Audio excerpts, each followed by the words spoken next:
Time is 7 o'clock. We call the meeting to order.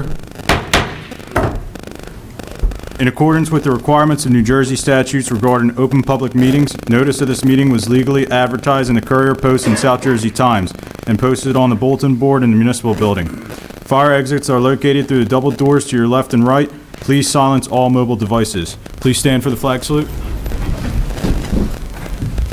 I pledge allegiance to the flag of the United States of America and to the republic for which it stands, one nation, under God, indivisible, with liberty and justice for all.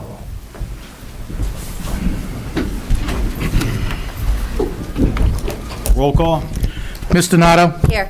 Mr. Longfellow? Here. Ms. Pasqualone? Here. Mr. Perry? Here. Mr. Fazio? Here. Mayor Gattinelli? Here. Mr. Platt? Present. Mr. Gunter? He is excused absence because of an illness. At this time, I'd like to hand the meeting over to the mayor. She has some appointments she would like to make. Mayor Gattinelli? Yes. Thank you. Good evening, everyone. Thank you for coming out tonight. I just wanted to announce the appointment of a full-time police officer in the Police Department of the Washington Township. Andrew Nichols, will you come up with your family, please? Thank you.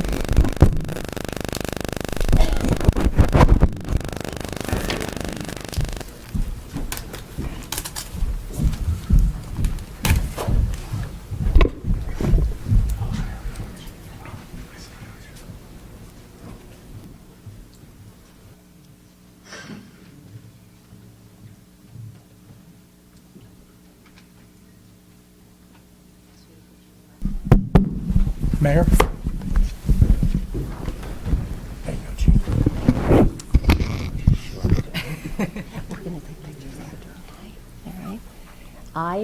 Repeat after me. I state your name.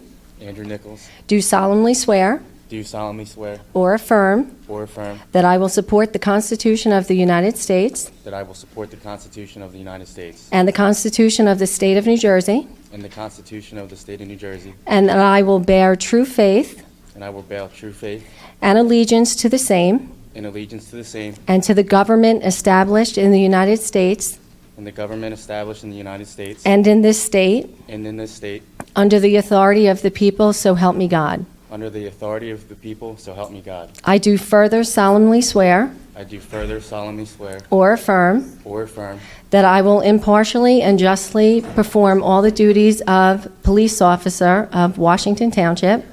that I do impartially, I will impartially and justly perform all the duties I will impartially and justly perform all the duties of police officer of the Washington Township Police Department of police officer of the Washington Township Police Department according to the best of my ability, according to the best of my ability, so help me God. so help me God.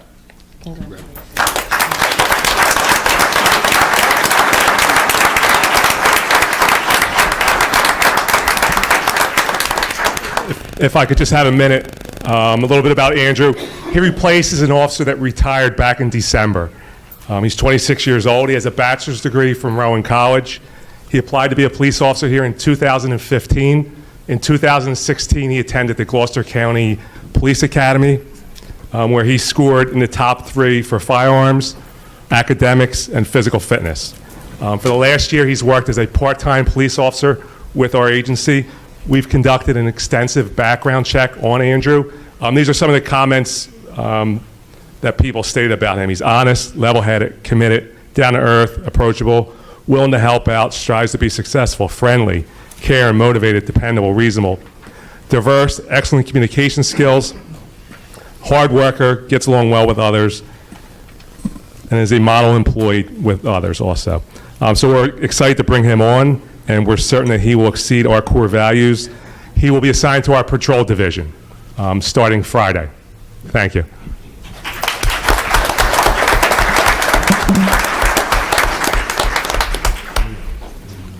Andrew. Congratulations. Stay safe. Best of luck. Congratulations. Congratulations. Thanks, sir. Congratulations. Thanks. Congratulations. Thanks, sir. Congratulations. Welcome to town.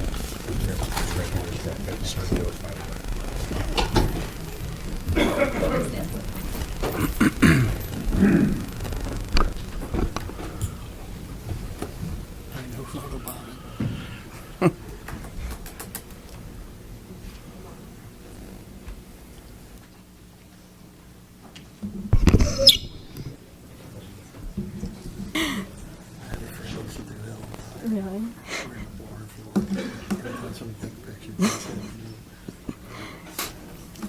I remember back in the day, it was like pretty.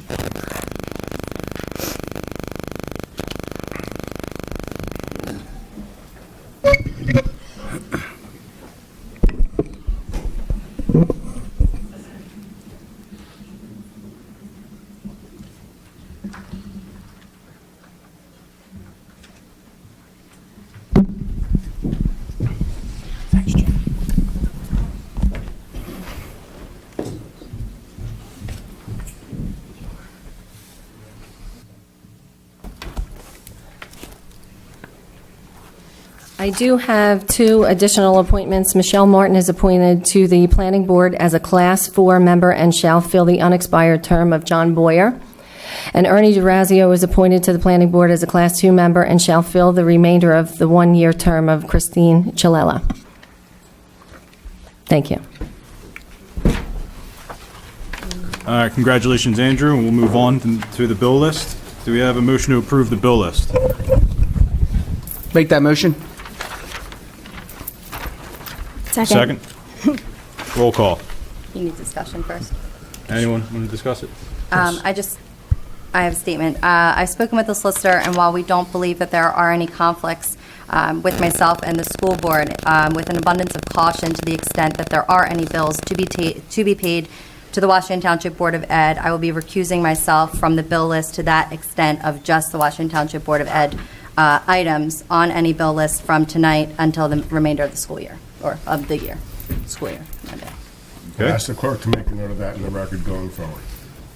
So noted.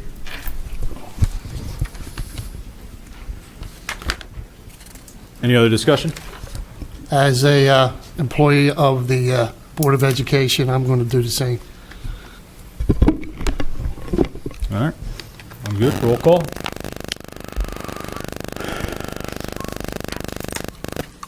Ms. Donato? Yes.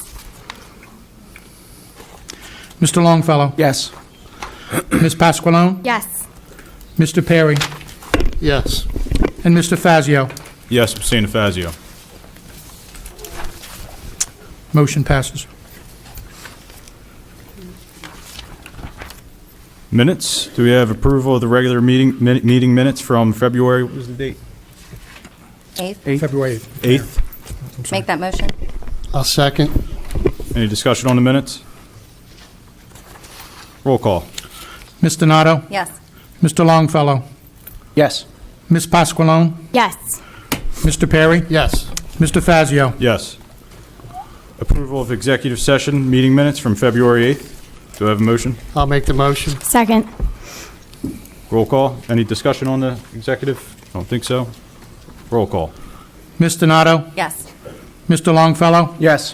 Ms. Pasqualone? Yes. Mr. Perry? Yes. Mr. Fazio? Yes. Move on to ordinances. Ordinance 2-17, fixing the salaries of certain officers and employees of the Township of Washington. This is a second reading of the ordinance. We need the motion to open to the public. Do we have a motion? I'll make that motion. Second. All in favor? Aye. Anyone from the public wishing to speak about this ordinance, please keep your comments to this ordinance. Thank you, and you have a 5-minute timer. If you want to come back up after somebody else speaks, you can, but I'm asking you to keep your comments strictly on this ordinance. If there's anything else you want to discuss, save that till the end of the meeting when we open to the public about anything. Thank you. Please state your name clearly, slowly, and also your address, because we need this for the minutes. Thank you. Of course. My name is Giancarlo Dorazio. I live in Washington Township. Council President, the 5-minute rule you just recited was not on the advertisement. Is that a rule that you had just established? It's a rule that we have for open session at the end of the meeting. I would assume it applies to an ordinance, or maybe it doesn't.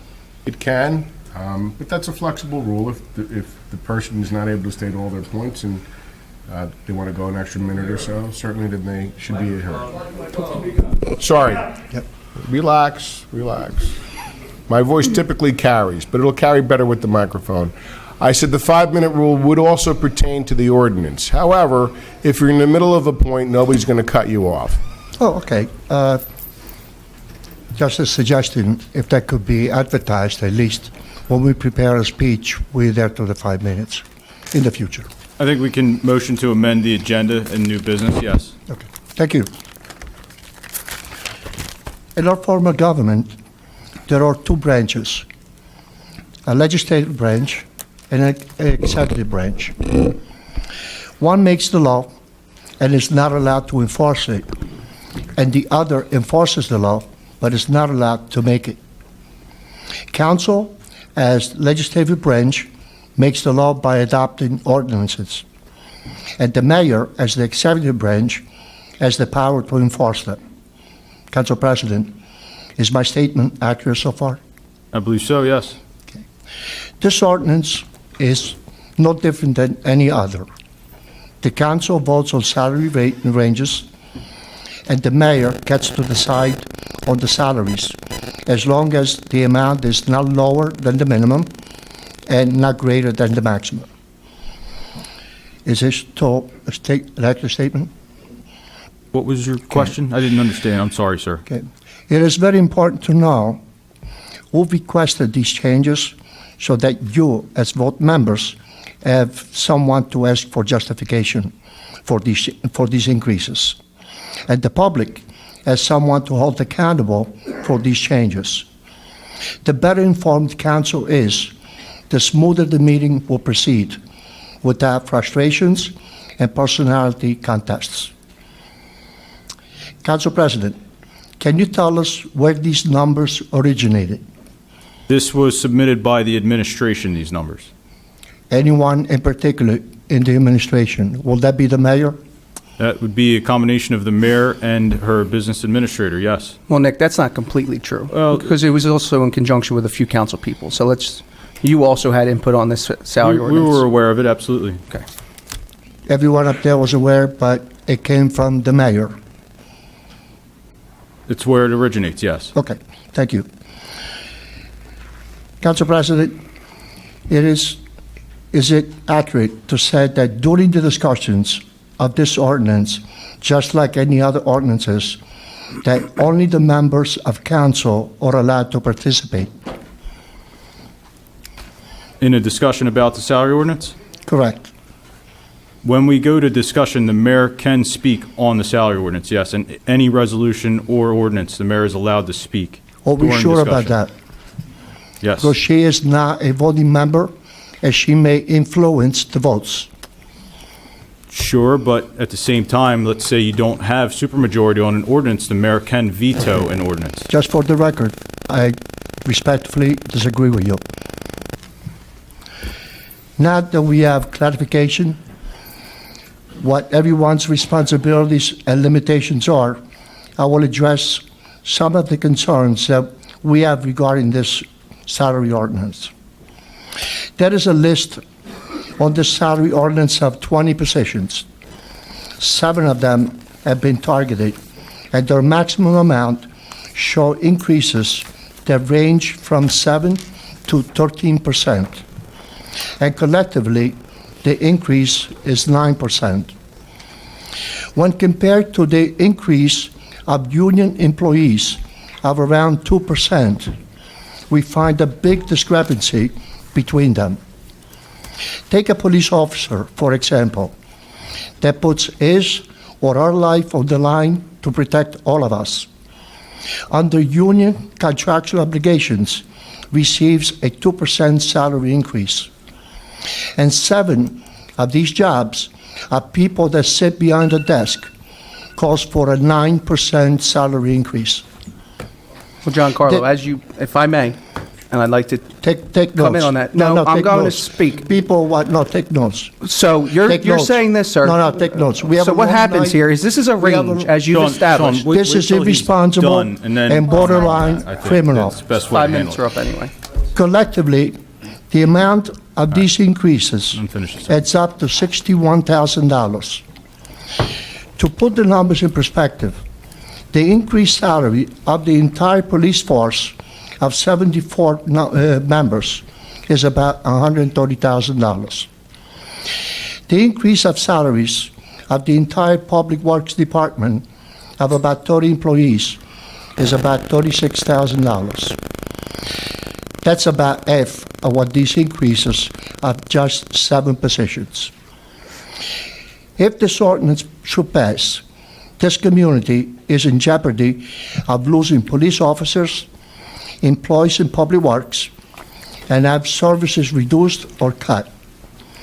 So, council members, after you close to the public, please let us know how many police officers will be laid off, how many public workers will lose their jobs, what services will be reduced or eliminated, and justify these cuts while you decide to put more money in the pockets of 7 people. Before you spend taxpayers' dollars, Giancarlo, I have you to should stop ask you yourselves because you're passing these 5 minutes. 3 simple You questions. can come back up, please. Is it necessary we do this? He's being rude. How will it be funded? Who benefits from it? In other words, is it necessary to increase Let him these finish salaries this at this sentence. time You'll get on it. before the budget is adopted? Will it be funded by layoffs and service reduction? Is the community benefiting from this? If one of these answers is not favorable, you should not vote for it. You are definitely not going to the taxpayers for more money. The people attending here tonight and those watching this meeting on TV have a message for you. Asking taxpayers for additional money is not an option you have. That option is not on the table.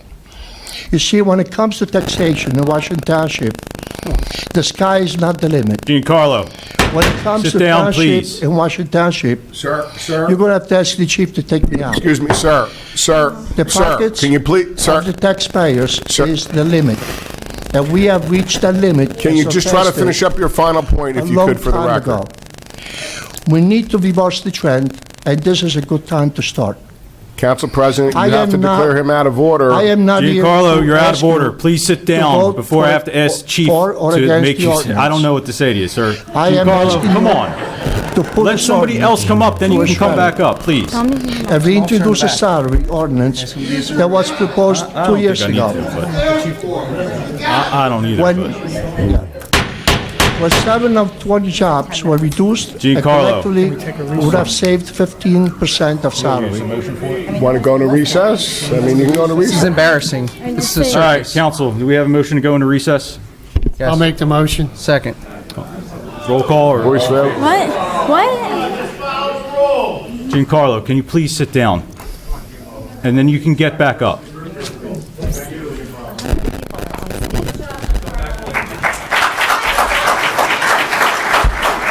Mr. McBride, before you start, please hold on for a second.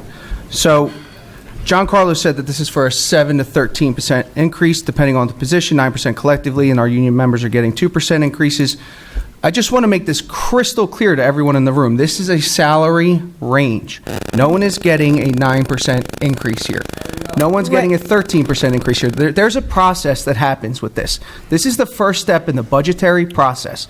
We set a salary range by ordinance and state law. Once that salary ordinance is set, the mayor picks the salary. The mayor then proposes a budget. That budget will likely be done sometime in April or May. Then that comes back to the council. With 3 votes on council, a salary can be reduced. With 4 votes on council, any line or salary could be increased. This is the first step. No one is going to get some outrageous salary, but you also have to take into consideration we have maxed out our salary ranges. Most townships have a salary range. All townships, I would say, have a salary range. Some range for department heads anywhere from $50,000 to $195,000. That's a range from Cherry Hill for division and department heads. This is different. Okay, let me finish. Sir, let me finish. We have to be able to recruit and retain people. You have to understand that this is a difficult process, and this is the first step. Right. Can I make a comment also? So just so you know, We please have quiet from the public, thank you. 5 of these 8 positions are new. The people just started in these roles. And I'm concerned because the maximums have already been maxed out, and then we're going to increase the ranges again. And that's my concern. And 5 of them out of 8 are new. But it's not necessarily.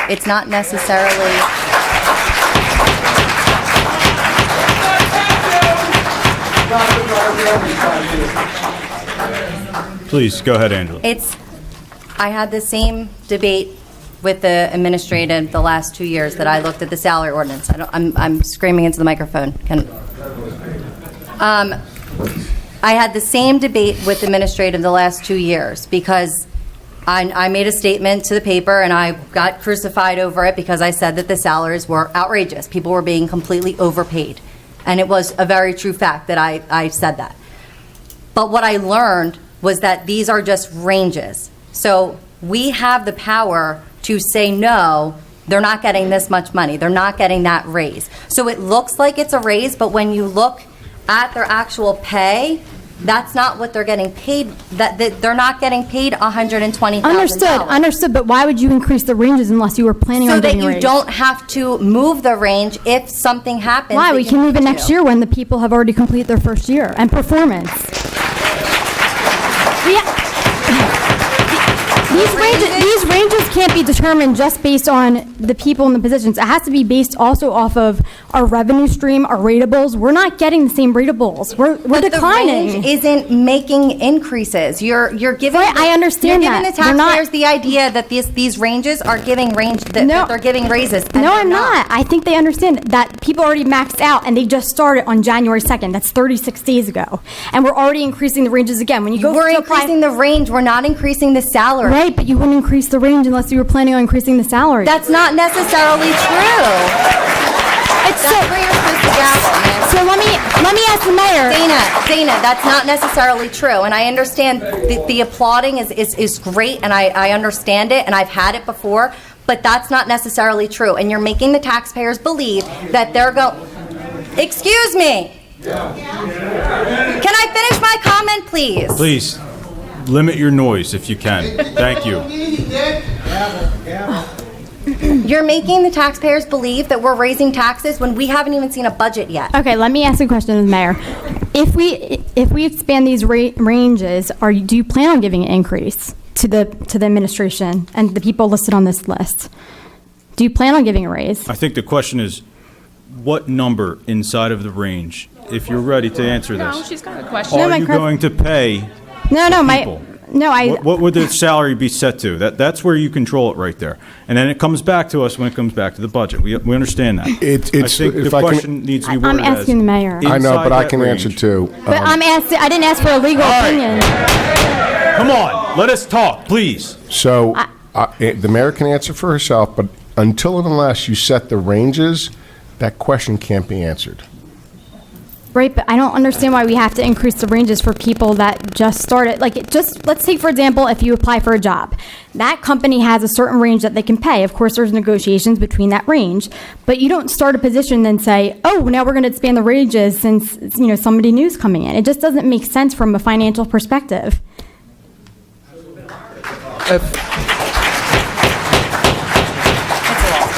So just on one other note one other note that I'd like to make on Mr. D'Orazio's statements. Sir, please. Sir, can you please limit your comments? As far as the comment to how many police are we laying off, Public Works, or any reduction of services, I don't think that this salary will have a single impact on any 3 of those things.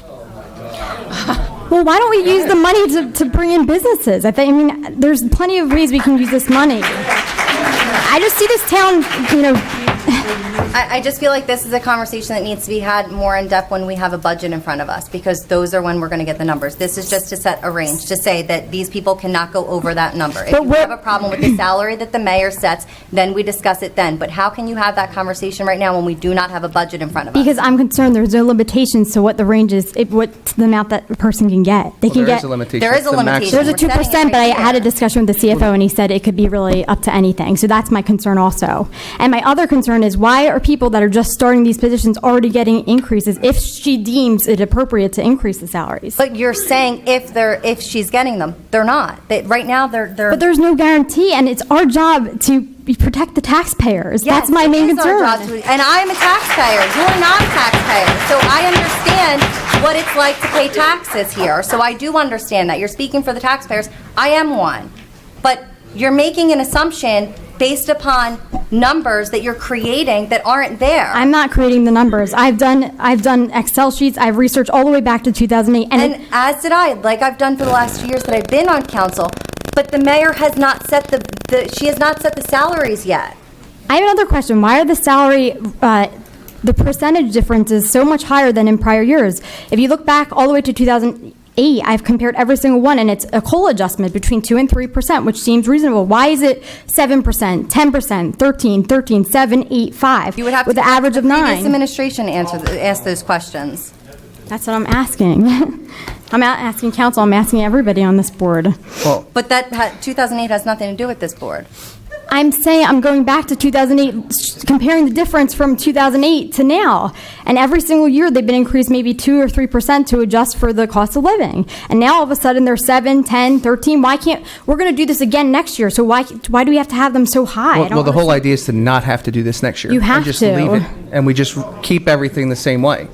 We have to raise them at some point. You're absolutely right. It's my Hold on. Do we want to Please quiet. raise salary guides every year, or do we want to do it once and leave it, which is what has been done for the 2 years that I've been on here? It's now time to consider a salary range increase. We've had an ordinance from 17, 16, 15, 14, so we do it every year. You're misunderstanding what I'm saying.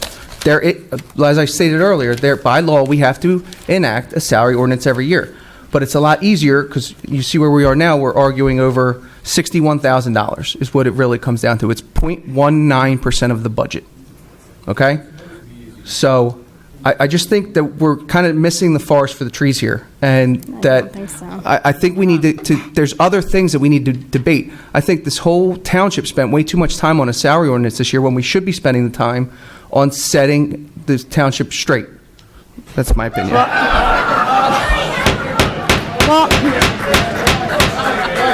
I don't understand how hard it is to adjust these maximums next year. I mean, I'll do it. It takes 2 seconds. You just adjust the maximums. I don't know what the big deal is to do this every year. There's also certain people on this who have to be raised.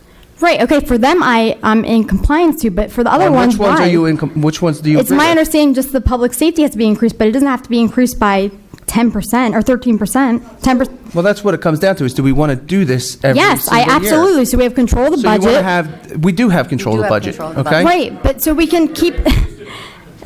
Hey, Dana, Yeah. let's have some more words Okay. from the public. Okay. Since we are still open to the Okay. public. Your 5 minutes will start now. Please state your name and address. My name is Debbie Blissick. I live at Goodwood Parkway.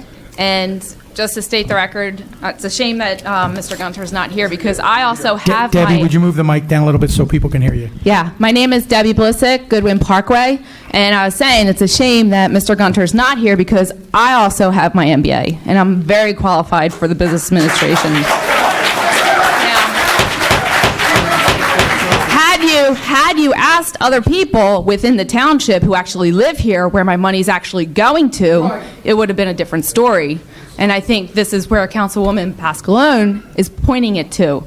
That, I mean, it's actually a shame he's not here. He must have accepted that 7-figure offer. So I actually have some questions. Council President, may I ask the mayor some questions? Because I think this is in line with what Councilwoman Pascalone is asking. So let's take, for example, the business administrator. He was hired at $106,000, correct? What was his starting salary?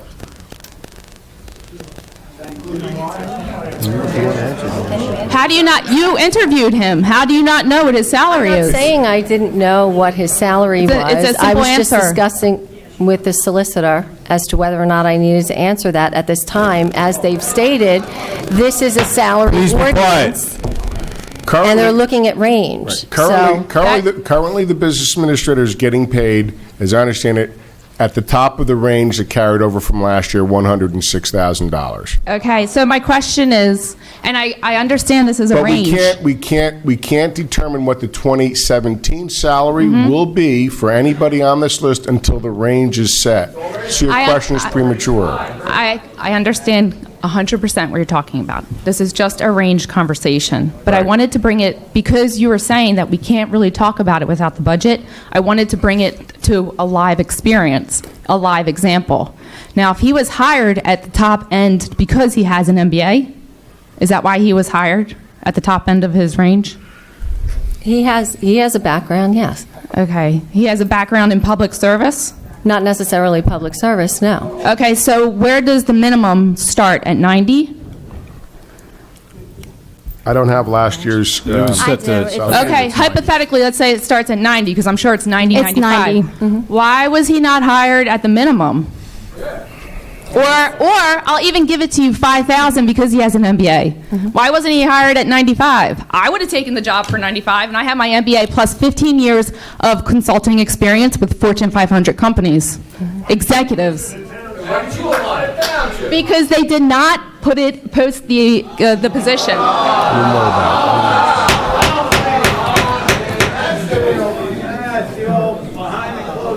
And you know what? To even push it further, I did watch the recording from the last council meeting, and his aggressive behavior towards Councilwoman Pascalone was a little bit not fair. And it has me question whether women actually have a chance to have an employment here in this township. I just moved here 3 months ago. I said to my fiance after a month, "What is wrong with this town?" I said, it has the feeling of corruption. It has the feeling of, businesses are moving out. Why are businesses moving out? I want to be a small business owner. Can I even be a small business owner? Because I don't see any traffic coming through here. We're here on there's a general public portion, you're here on the ordinance. So please keep your comments to the ordinance. Sorry.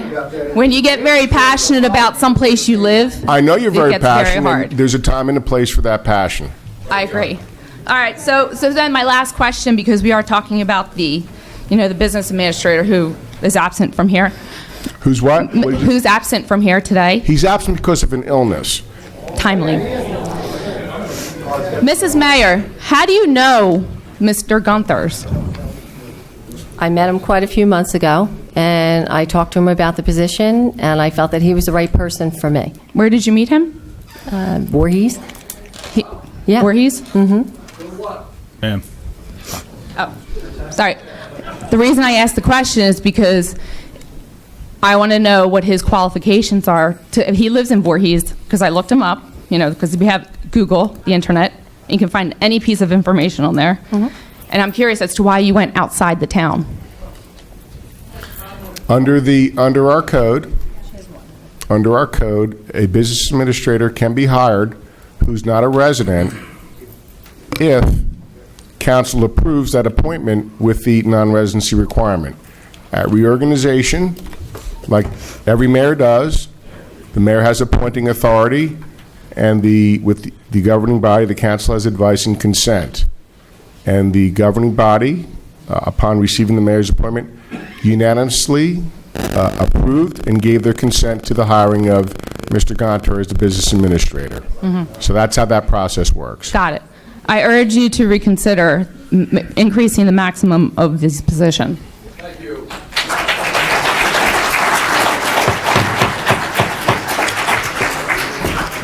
I haven't seen the likes of this in years. Can I have your name, sir? Okay.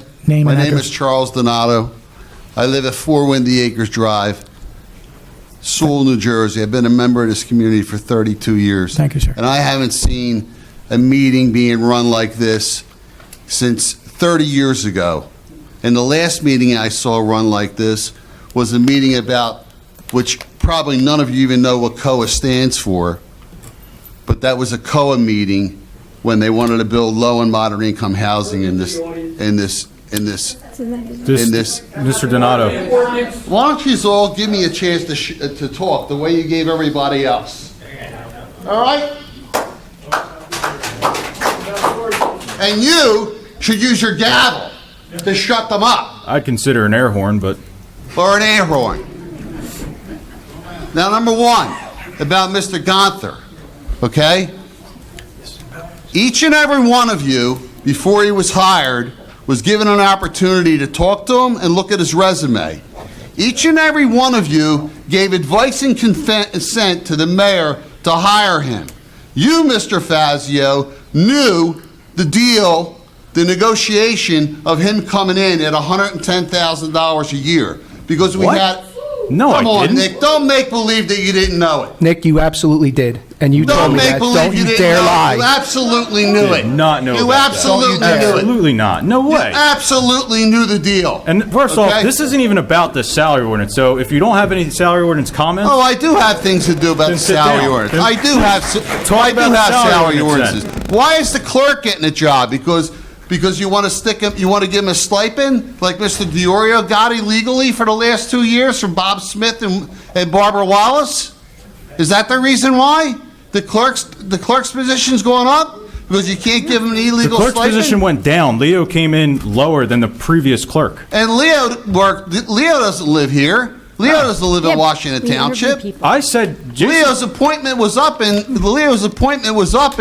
Hainesport, and that's why he came here. Yeah, he's from Pittman. Okay, he's from Pittman. He's not from Washington Township. No, but at the same time, Okay. this isn't about the ordinance still. But What do you mean it's not about the ordinance? You're talking about people in the positions, not the Gonther has actual been numbers. flambasted. You allowed a travesty to take place last week that I watched over and over again by not using your gavel to shut either one of them up because they were both wrong. They were both wrong. Well, I'm You not should gonna- learn how to run a meeting. If Is they're what you going should to learn talk how to do. and argue about something, I'm not going to tell them to be quiet if they're up here. I would Oh, never yes, you want should. to silence another council Yes, you member. should. You should tell them to be quiet because it's disruptive to a meeting. You're a businessman. You allow that to happen in your business? The way I conduct myself and the way that Dana conducted herself and the way that Jason conducted themselves was Who are the 5 people that are getting raises?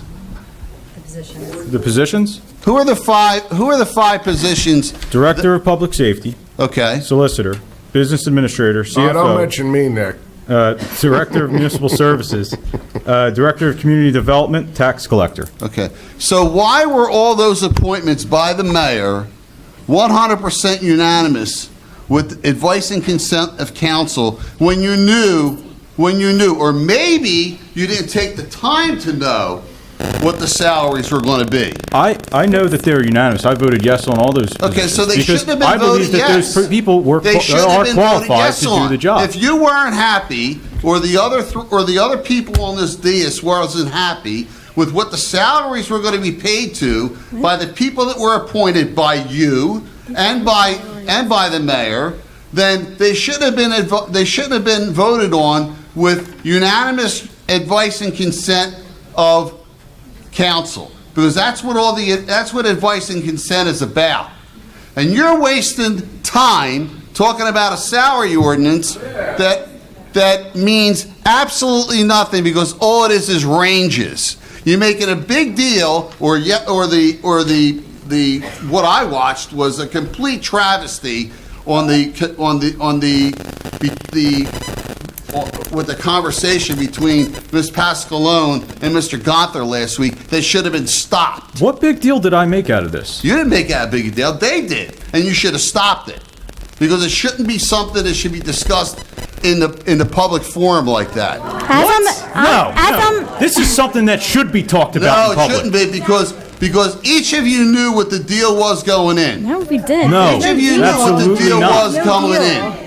Each of you knew what the deal was going in. I had a conversation with Joan, and I told her, look, I'm looking forward to working with you ahead of time. Who? And the mayor, got now? I think you said Joan. I'm sorry. I didn't- Joanne, I did say Joan. I'm sorry, I misspoke. No problem. I didn't mean that. And I told her, look, we want to work with you, and I look forward to it. As I did. And that's absolutely true. And her appointments are her appointments. She needs consent by council. Yeah. We don't get to really interview those people. She submitted them, and they were all fine. There was Did you no take question. the opportunity to interview them? Did you take the opportunity to interview Leo? I didn't. Yeah, Yes, we Leo. actually Yes, posted absolutely. Okay, did any of the other members take the opportunity to interview Leo? No, we weren't invited. No. That's my point. But the RFP went out, and they still got to see the resumes. So if they had a question at that meeting about why we chose Leo, they could bring up another So resume. if you have in a that question packet. about why they chose Gunther, why didn't you do it then? Because that's what the question is now. Why was he hired? And that's what I'm hearing from these people. Who was he? What did he do? Well, he doesn't have the capability of running a $40 million budget because he has 17 years of experience of running hundreds of millions of dollars of personal wealth. But that doesn't give him the capability of running a $40 million budget. You know what? It doesn't. You all better go back to school. You all better go back to school.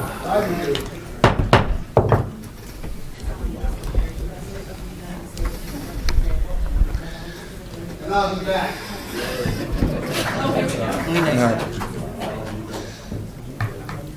State your name and address, please. Okay. Ladies and gentlemen of the council, Mrs. Mayor, good evening. I'm Dr. Brian McBride, 86 Goodwin Parkway. I work for GE Healthcare. It's the third largest operating unit of the General Electric Company. Now, wait a minute. This is... Okay. Is that better? Can you hear me? Okay. So I work for the third largest operating unit of the General Electric Company. We have certain rules on how we hire people. I'm sitting here scratching my head because if all of you worked for GE, you'd all be fired. Okay?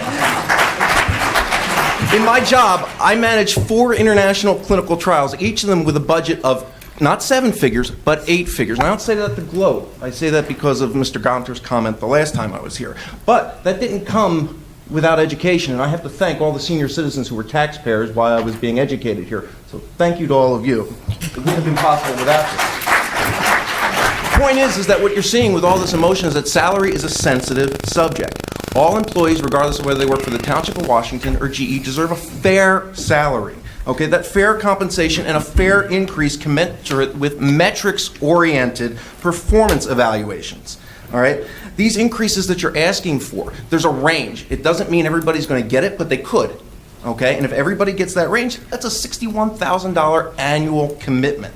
All right? The salary increases need to be metricized and metricized to performance after a year of service. Now, I don't know Mr. Gonter. I don't have anything personal against him. All right? But a couple of things.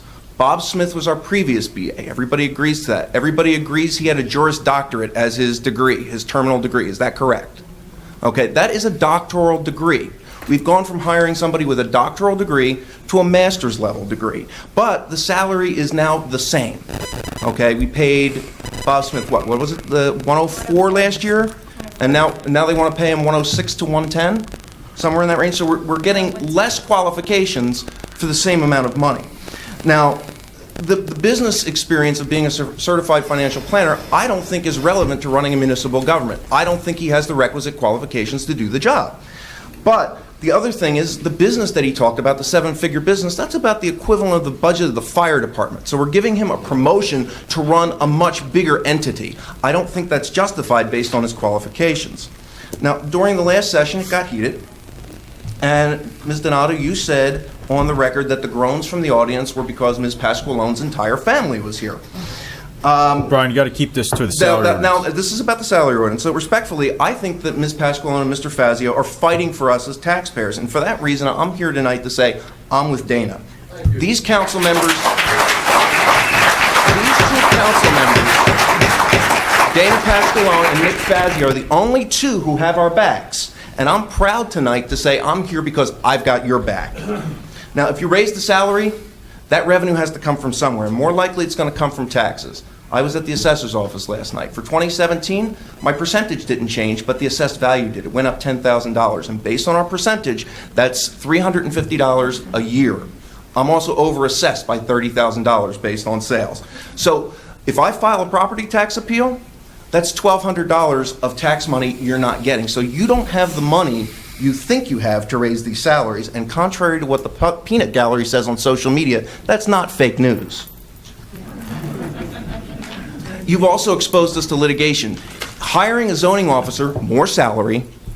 You basically fired a female, qualified, certified zoning officer and replaced her with an unqualified, uncertified male employee. You just violated Title VII of the Civil Rights Act of 1964. We're going to get sued. But it also sends a powerful message that 3 of you Longfellow, Perry, and Donato view women as second-class citizens in this township, and that is not appropriate. That's ridiculous. So hold on a second. Hold on a second. Hold on a second. Hold on. Since I'd like to, I'm going to I will. One First of second, all, sir, I'm we- sorry. If you would for a moment. Absolutely. First of all, I'm not sure if Dr. McBride is an attorney, but anything that he's talking about in terms of violating Title VII or any other issues, I completely disagree with. The other point I want to make is we have a rule about not taking personal attacks on people. That was a personal attack suggesting that certain people on this council are sexist and discriminate against women. That's not a fair comment.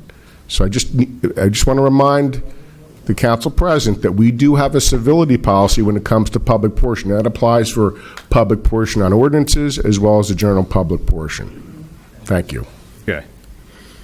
Sir, please state your name and address. Matt Gorman, Turnersville, New Jersey. I was just looking around when I heard the ordinance, and I know the mayor's new, so I figure she should have the person that she wants representing us.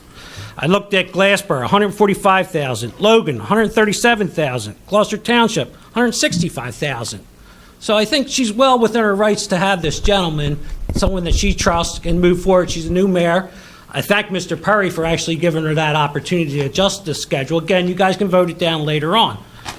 I look again, I see that our new clerk, as Witch Call just mentioned, he was from out of town.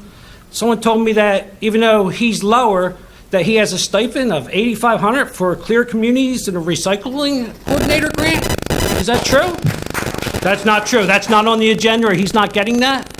No, sir, to my knowledge. I'm actually asking the council president this because he would be the one giving it to you. No, there was a discussion for him to get it. Then I believe it was going to get split between him and another person, and at this point, you're not getting anything?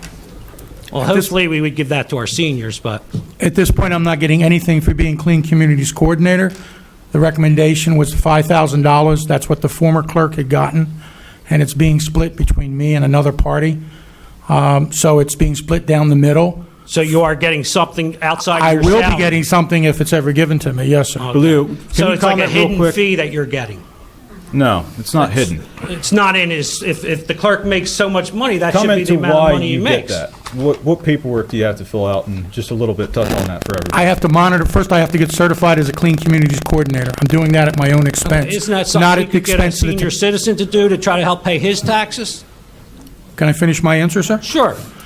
It's something that I'm getting because I have to fill out forms, I have to monitor the activities that we do with spending the Clean Communities, make sure it complies with the law, and submit the forms on an annual basis so we continue to get our money. Okay. That money comes out of grant money that's given to us from the state, and so it is money that indirectly comes from the taxpayers, but it's a refund back from the state based on our tonnage and the amount of recyclable materials, et cetera, that we put at the landfill. That's where that money comes from. And the other clerk already has that, correct? The You other don't have it? The other clerk that I replaced, Yes. I know she had the recycling coordinator, but I don't know if she had the Clean Communities So she was able certification. to do the job better than you at this point. I wouldn't say that necessarily true, sir, because no one's judged my performance yet. Okay. And again, I'd just like to see all these people out at the school board. I'm looking over their budget. We have an athletic director that makes over $130,000. So I'm hoping everybody's at the next Board of Education meeting outraged. Thank you very much.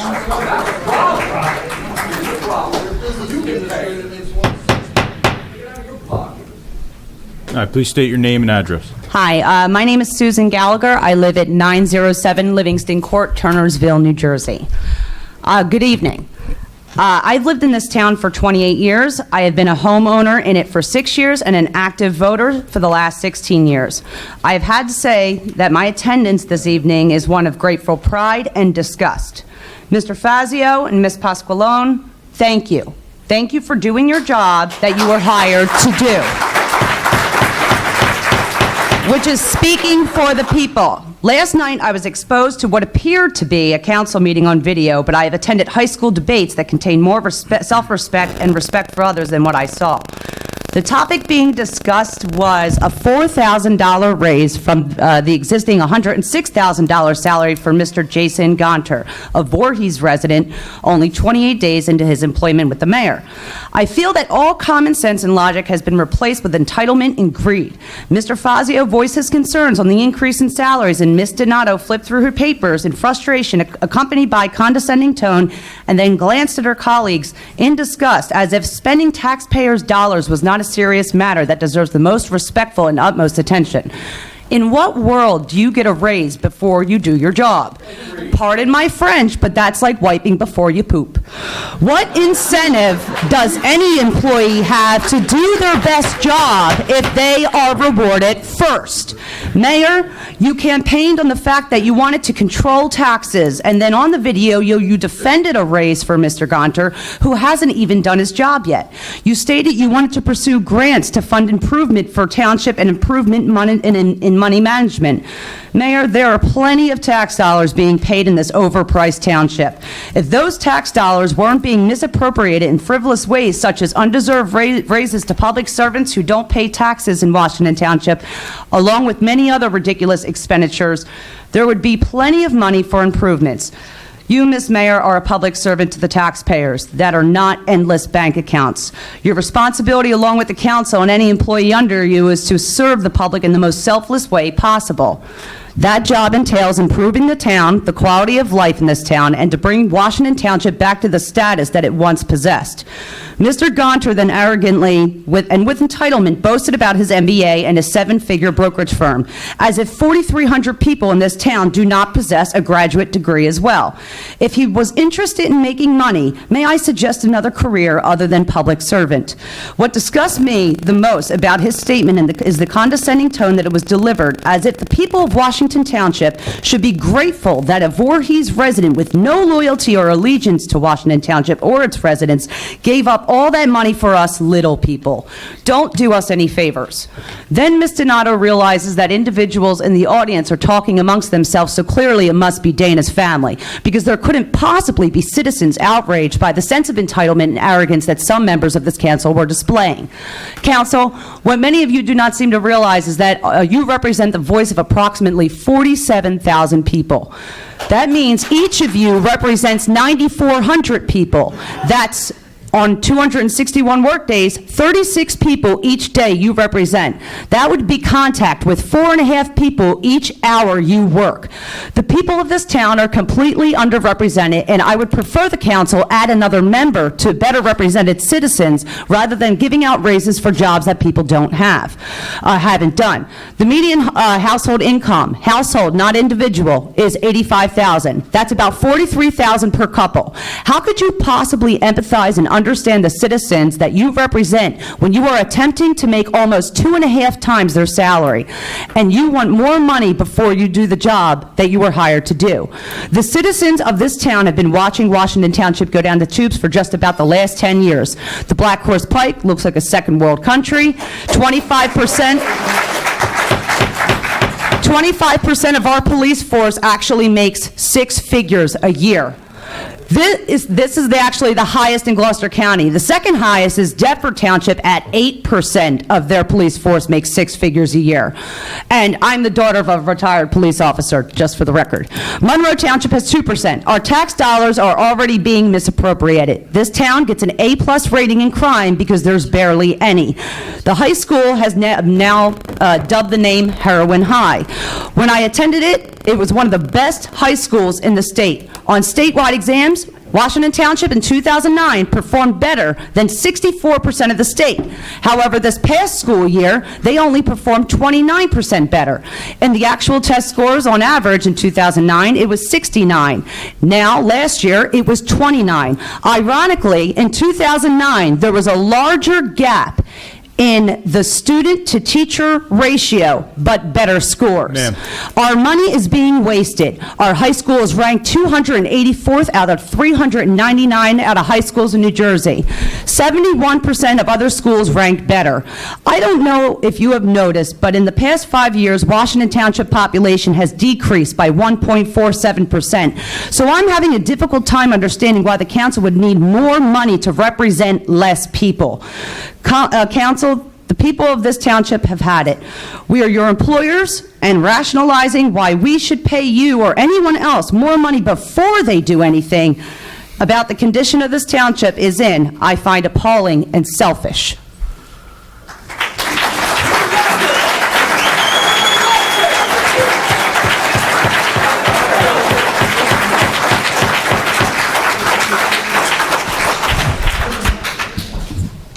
Good evening. My name is Ernest R. Lemke III. I live in Barnesboro Road, Blackwood, New Jersey.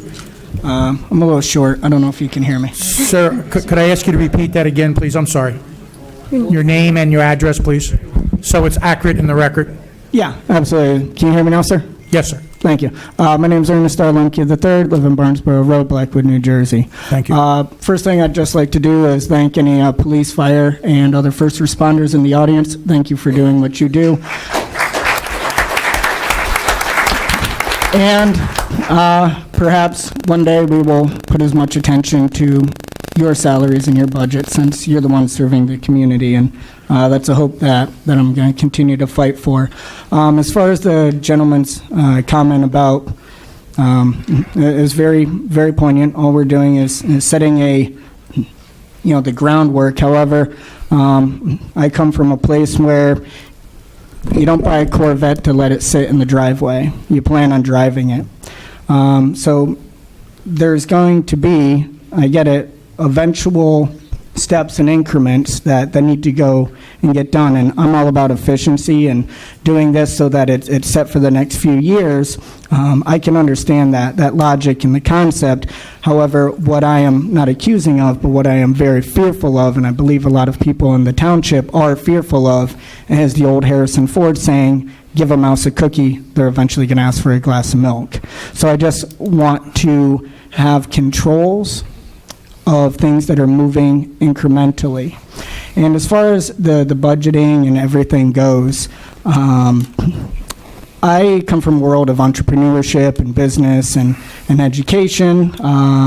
Middle school science teacher, and built a company. And I believe that people should be recognized and rewarded on performance and personal excellence when they fulfill it. So I would like to see, even if the council agrees to set up some sort of thing like maybe the NFL, 15 sacks and you get a bonus at the end of the year. When some of these new people come in and they do great things, then they get rewarded, because a rich town will open up the books and say, how do we invest our money? And a poor town will open up their books and say, what are we going to spend our money on? So I would just like to remind the council to lead by example and to say, we feel you. We have solidarity with the community. We are pro-building community and social equity. And when you look at budgets and items, remember a couple of other things. And I already mentioned our first responders. Better education makes better people, and better people make better communities. So if we want better communities, from lower drug rates to lower teen pregnancy to absolutely everything, we should start with the education. And I know it's a separate point, but I just kind of want to throw that in there while I had your ear. And while I'm asking you to lead by example, and when you do go behind closed doors and you do talk about these things that you're going to be talking about, I would just like to remind you that a person or a council's greatness is judged not on the things that people are seen doing and video recorded at the town meeting. A person and a council's greatness is judged by the things that nobody ever sees them do. So please do those great things, even though the rest of us aren't going to see it. And I ask you to make the right decisions and just put that off for a little while. Thank you. Oh, thank you.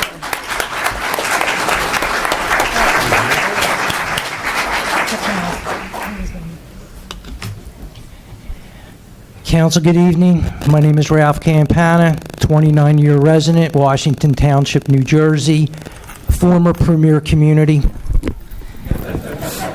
I'm not trying to make light of it. It is these numbers, the high and the low, getting back to that because that's the subject matter we're talking about, does that have to do with surrounding communities we're trying to compare ourselves to as far as these ranges to get these kind of people? I don't believe so.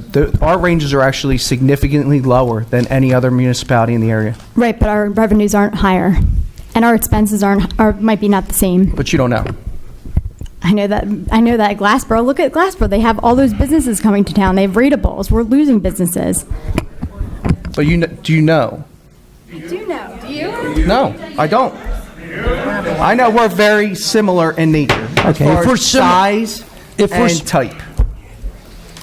If we're similar in nature, why doesn't our community look better?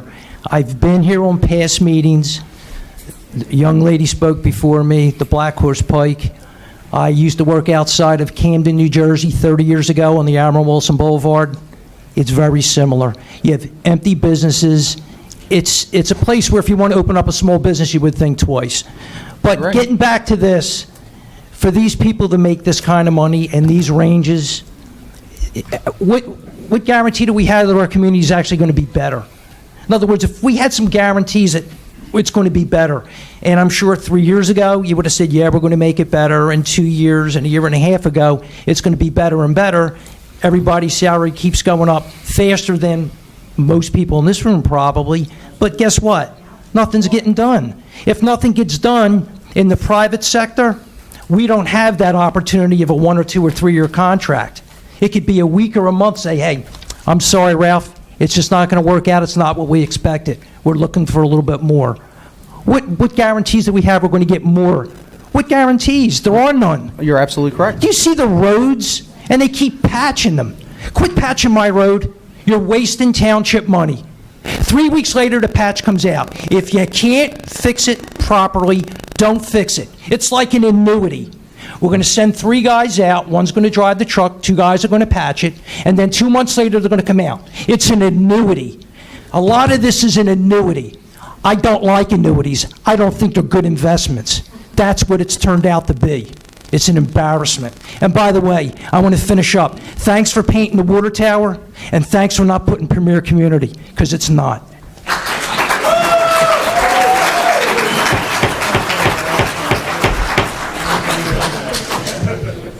Good evening, members of council. Chet Nowacki, Heritage Valley, Washington Township. I've been a resident of Township for well over 35 years now. Can you hear me now? Okay. I'd like for you to humor me just for a minute while I take a little trip down memory lane. I refer to an article that was written by Michelle Caffrey for NewJersey.com going back to January of 2015. And at that time, that's when the new council members were sworn in.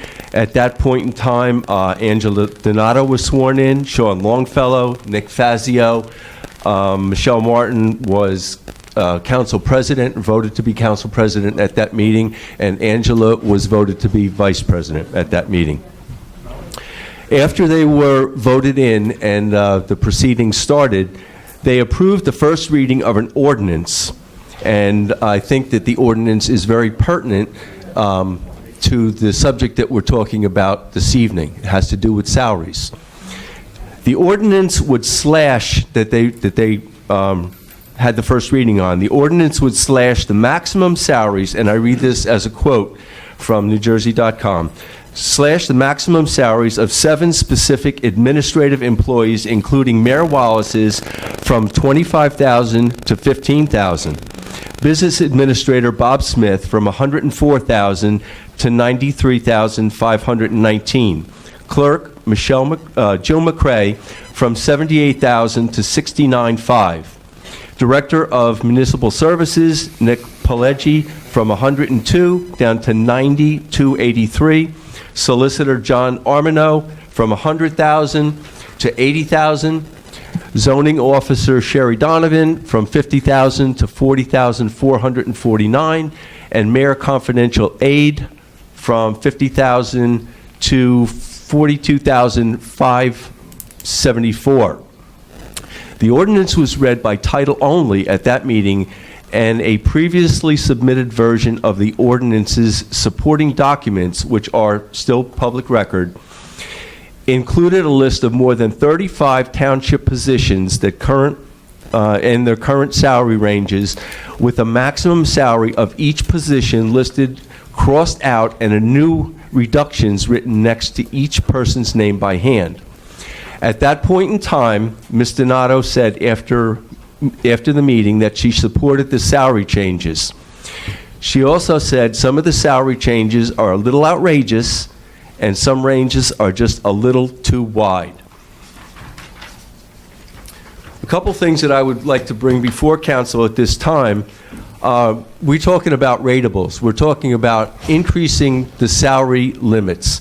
First of all, if you increase the salary limits, let's take an example from Field of Dreams. If you build it, they will come. If you increase the salary ranges, they will be used. Ratables. We don't have nearly as many ratables as what are being compared as compatible communities or communities of the same sizes. It was brought out tonight that the Pike looks like a third world country. I see more empty storefronts than I've ever seen before, and I don't see increased ratables knocking down our door to come here. We also had a young lady up here that was, or seemed very eminently qualified. She had an MBA, and I think that we should look at people in the township first. Their disposable income is going to stay here. Their residents, their taxpayers, their disposable income will fuel the future of this town. Also, I would suggest that at the current time, being that we don't have a proven track record for our new business administrator or some of the other people, I would suggest that we table everything at the current time, wait at least 8 to 12 months. At that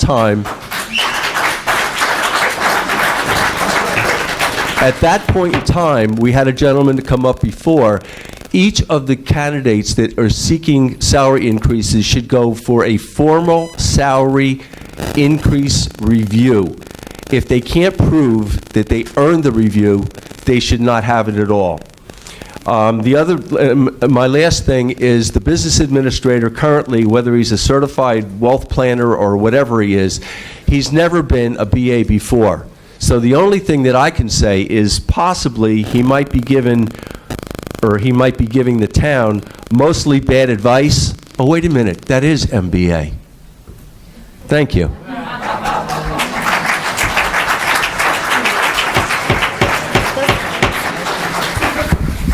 Good evening, Council. My name's Harry Larzalier, live in Turnberry Court. I've been a resident here, I guess can put most people to shame, 47 years. We moved here in 1970 because of the schools and because it was a really nice community. How about this? Everybody hear me now? And it was a premier community then. Everybody got involved, everybody participated. I go onto Black Horse Pike today, and let's start out Burlington Coat Factory, and let's go to Berlin Cross Keys Road. There has to be 75 storefronts that are vacant. It's an absolute disaster. It's an embarrassment to this town. I ran an insurance company in Philadelphia for 20 years. If we started somebody at X amount of dollars, we didn't give them a raise after 20 days or 30 days. They had to be here at least a year to get a raise. That's all I have to say. Lots of luck.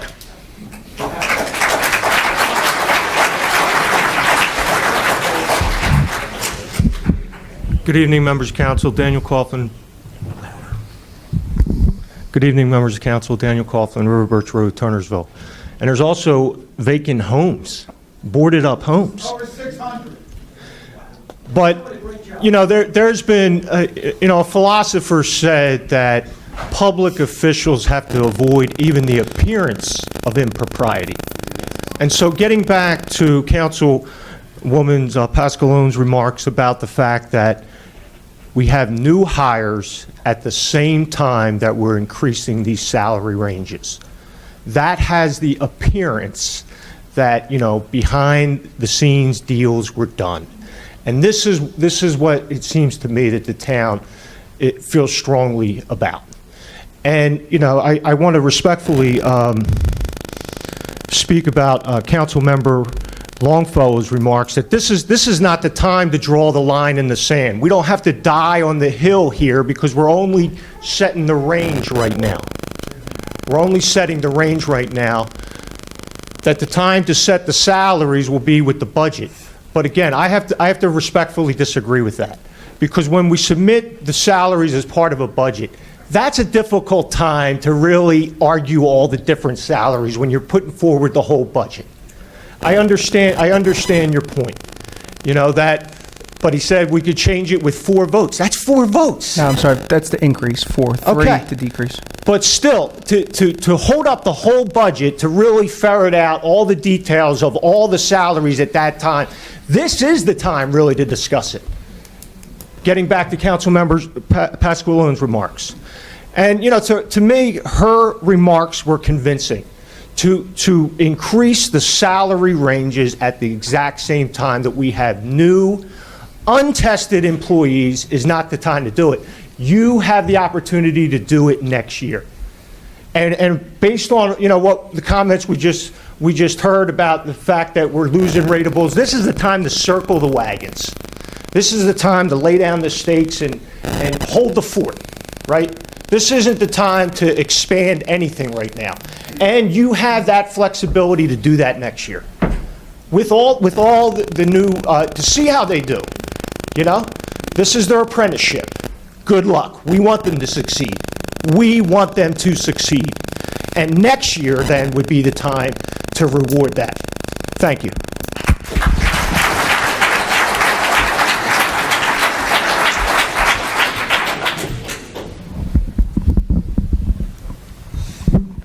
Jack Yorkus, Washington Township, since 1977.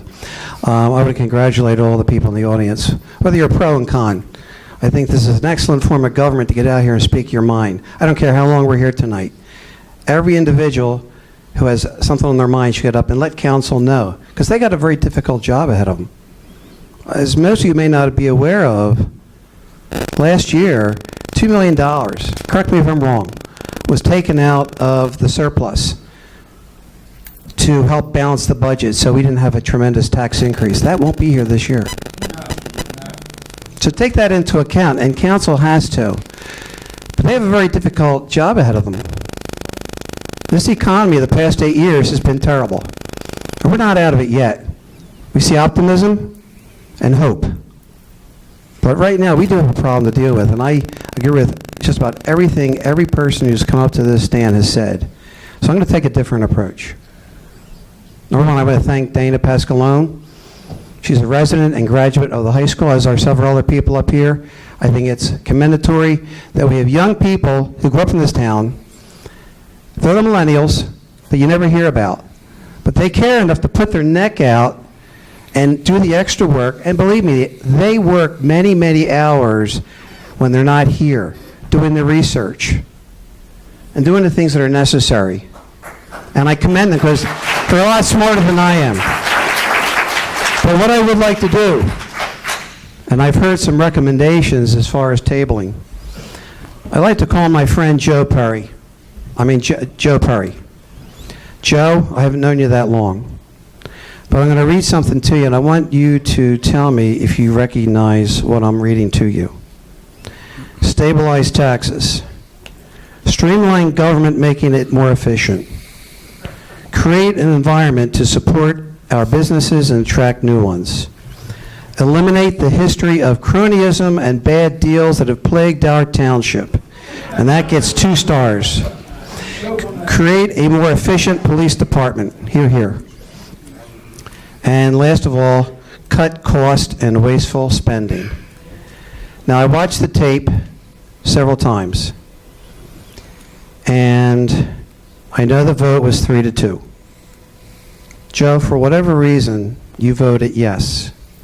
I'm here tonight as someone who worked hard to make sure you were up on that council, behind the scenes and other things. Joe, as Nancy Reagan once said, just say no. Vote no. It can be tabled till next year. You can see how important this is to the taxpayers out there. They can't afford another tax increase. We are going to have tax increases naturally. We have contracts to honor. We have a growing police force. And God forbid if this town is ever attacked by terrorists. I'm on the MUA board. A year ago, we took measures to start increasing security around our wellheads so that our facilities will not be penetrated by people who might poison our water and do other things. And I think it's an investment well worthwhile, as you see what has happened throughout this country by homegrown terrorists. And our police officers deserve all of our support, because they're the guys out there at 2 o'clock in the morning, alone, but to face these terrorists, these imbeciles. But Joe, on behalf of many, many concerned citizens, I'm going to put you on the spot. I'm going to ask for your vote tonight to go no. And let me tell you why. I have nothing personal against any of the individuals who are up for this race. I've gotten to know our township clerk in the past month. I think he does an excellent job. I wasn't privy to what his salary was. I do know that years past, that there was an individual here who got certified in recycling, brought in a lot of money, and was assigned to the police department as a clerk. Why? I don't know. I think you can figure that out. But having served this community for 40 years, bringing new individuals into the community to enjoy what I first saw, I can tell you that one of the reasons people initially have come here was low property taxes and a great environment. I've seen that deteriorate tremendously over the past years. Just so you know, the comment was made that we have blights on the Black Horse Pike. One of the contributing factors is overhead. When landlords have to advertise the square footage, they take into account their property taxes, in addition to insurance, upkeep, utilities. If you raise property taxes, their overhead goes up. Therefore, you will increase the number of vacancies and make it more difficult for landlords to rent their property out. I want to thank you all. I think it's great for public debate. Everyone who has an opinion, please come up and let it be known. Thank you.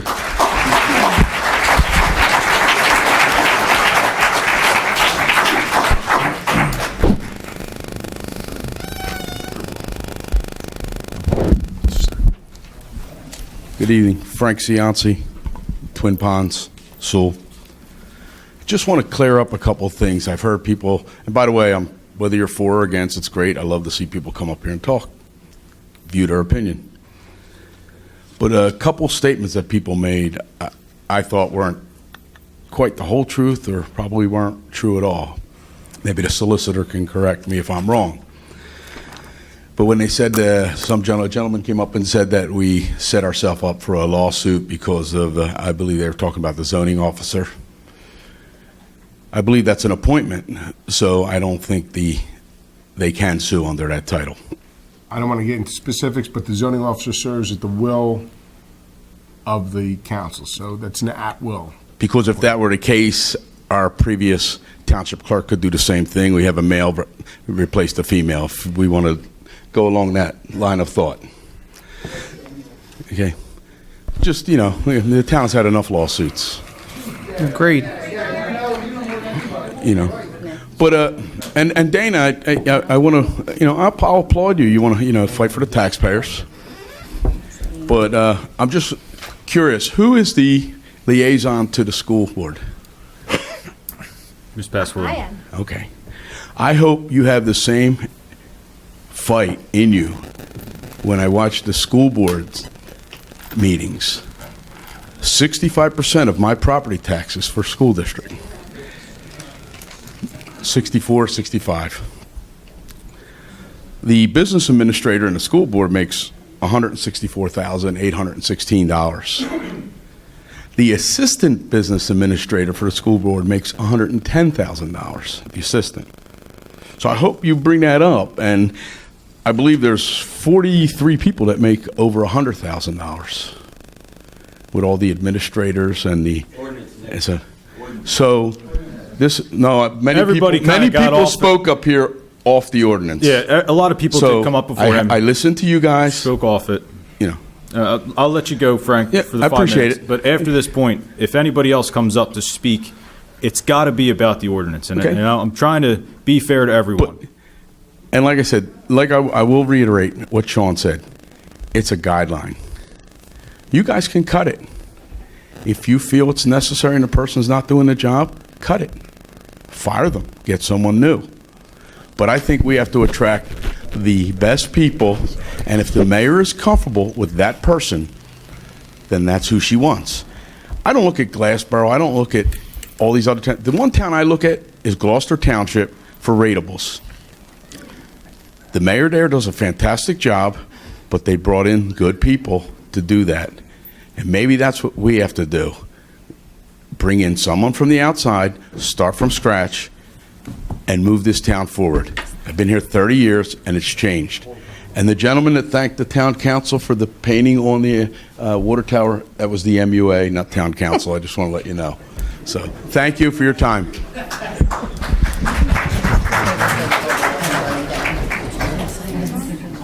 I'm sure you can speak on it.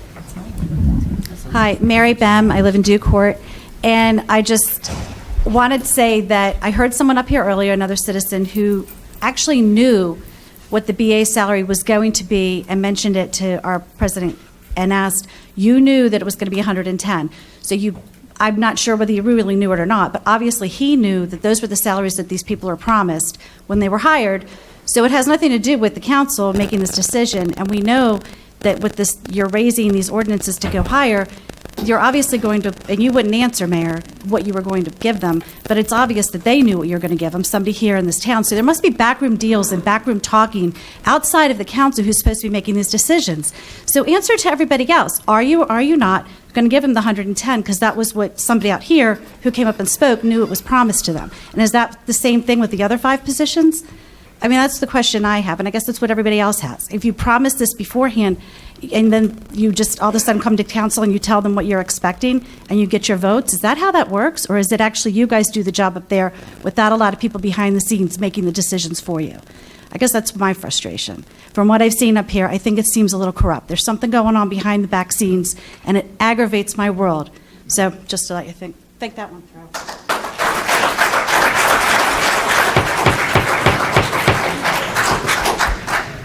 I'm back for the second half.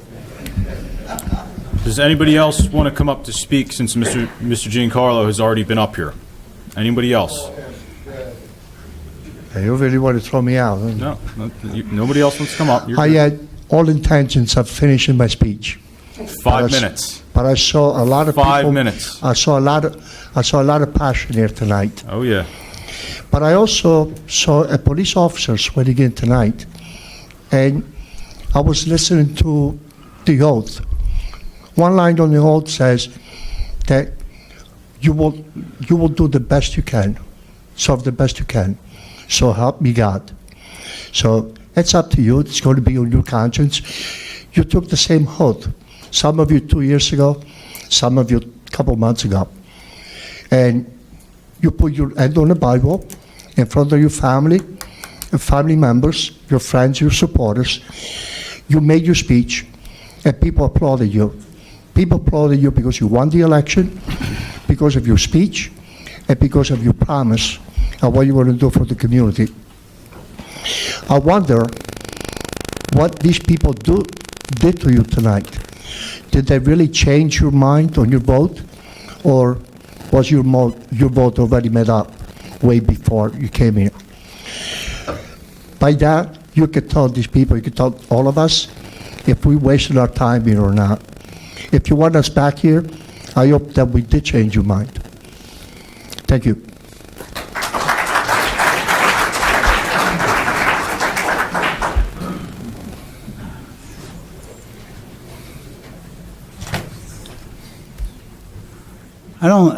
Pete Del Borello, Salinas Road. I don't think we should talk about any raises to anybody until Dana and the people of Washington Township get an apology from Jason. And anybody that I would like to hear a round of applause about that. The way he conducted himself as a public servant is a disgrace. It's an out-and-out disgrace. And Mayor, I asked you to recommend to really lay it on him that he should apologize. Getting back to the budget, This past zoning officer has brought in hundreds of thousands of dollars to our budget from banks that weren't doing their job, for 600 houses that were vacant. She's brought in over hundreds of thousands of dollars. Now we turn around at a pay level of $55,000 a year, I believe. Now we're going to turn around and give the job to somebody else that's not qualified, hasn't been qualified. The past chief said the gentleman you want to give the job to can't put 3 sentences together. That was the past Council past chief. President, again, we have a policy about. I'm not mentioning any names. I'm not talking to you, sir. Sir, we'll suspend your time. I'm talking, sir. Wait a minute. We have a civility policy with the public portion. That's a personal attack on somebody. I think you have to call that out. Okay. I mean, I didn't really see it, but go ahead, Pete. So now we want to put somebody, because of a deal, some kind of deal, that people work together and and Democrats get together and they say, you know something, let's really upset the whole township. Let's give somebody a job that's not qualified, that sued the township, and let's give him a job that he knows nothing about. He ran 3 times. This person told me that he deserves the job because he ran 3 times. I don't understand that. This is a terrible town anymore. Terrible. And it's getting worse and worse and worse. And the last council meeting just shows that. And I know people that say, Angela, I knew you since you were a little kid. I don't know how it changed. But I think politics kills people. Now, I'm just asking you, Mayor, do the right thing for the people. All these people sitting out here, do the right thing for them. They voted you in to do the right thing. And I know your husband delivered 100 pizzas at election time out of his own pocket. Why? Because he cares about the town. And I thought you did too. I absolutely care about this I know town. you do. I know you do. And I'm asking you to do the right thing. I will. And I'm asking people to have patience to be able to see what we can do with this I will have administration. patience with you. I definitely will. We're in less than 60 days, and I just want to speak to the public just so that you understand where we are. I may be silent up here right now. There's an awful lot that's going on that we are trying to do and put forth for this town and make this town the premier community that it was long ago. I myself had said before that I've lived here for 38 years, and I saw what most of you people saw. But I am standing before you today to let you know that there's an awful lot that's going on that we are going to prove to you, that we're up here for the reasons that we originally said we were up here for, and that's to make this town better. Well, you have to prove it. You have to prove it. I think you have the Absolutely. power. You have the power to. I do. You have the power to do it. I think you can do it. We do. I think everybody in this room wants you to do it. Thank you. I get lost sometimes. Focus factor does not work. Anybody that takes focus factor, it does not work.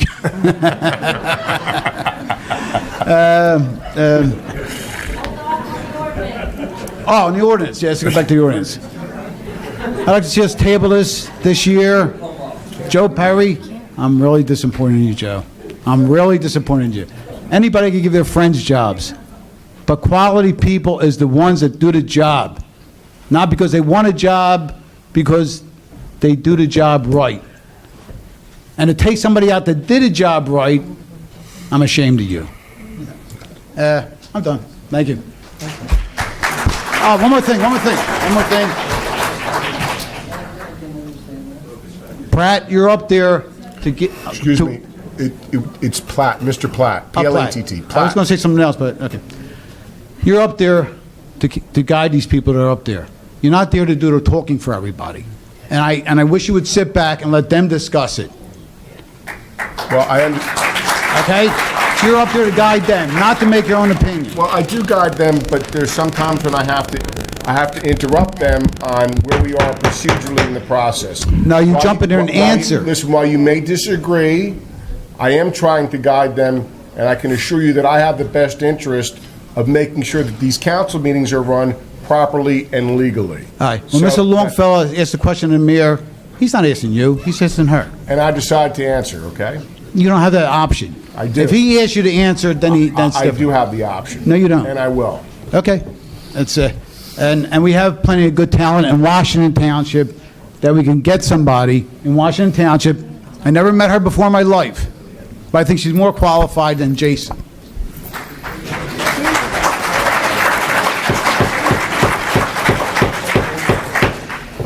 Good evening. Can you, Jim Sinelli, 43 Freedom Road, Sewell. Miss Mayor, you sat on my doorstep when you were campaigning and said that we were going to change the way this township was running because I too have been out here for almost 40 years. I had some association with you. It's not anything personal, but we knew common people. I did vote for you because business as usual has to stop. No offense intended, Mr. Longfellow. I can pretty much call where you're coming from, and impartial isn't part of it. Thank you. Thank you. Diane, if there's people like you on this board, maybe I'll run too because I'm as straight as the day is long. Nick, thank you. The rest of you, the cronyism, the giving the jobs to the people that are our buddies. The government's going through it. The federal government's under freezes. State government's under freezes. State police are being cut back on overtime. Guess what? The purse isn't bottomless. So regardless of whether you want to give your buddies the jobs or whatever, we all worked in positions, we all work in positions where we take the salary we're getting because we don't have a guarantee that it's going to go up. People are losing their homes. People are losing their jobs. You can referee the match, Stuart. It seems to me that impartiality is not in your vocabulary either. You know what? No offense intended, that's not an attack. I'm judging by what I see. Business as usual, the cronyism and everything else, it has to stop somewhere. We all can't afford it. I don't think anyone here has a question as to what should be done with these salaries. Cherry Hill paying $150,000? Tell them to go seek employment in Cherry Hill. Thank you.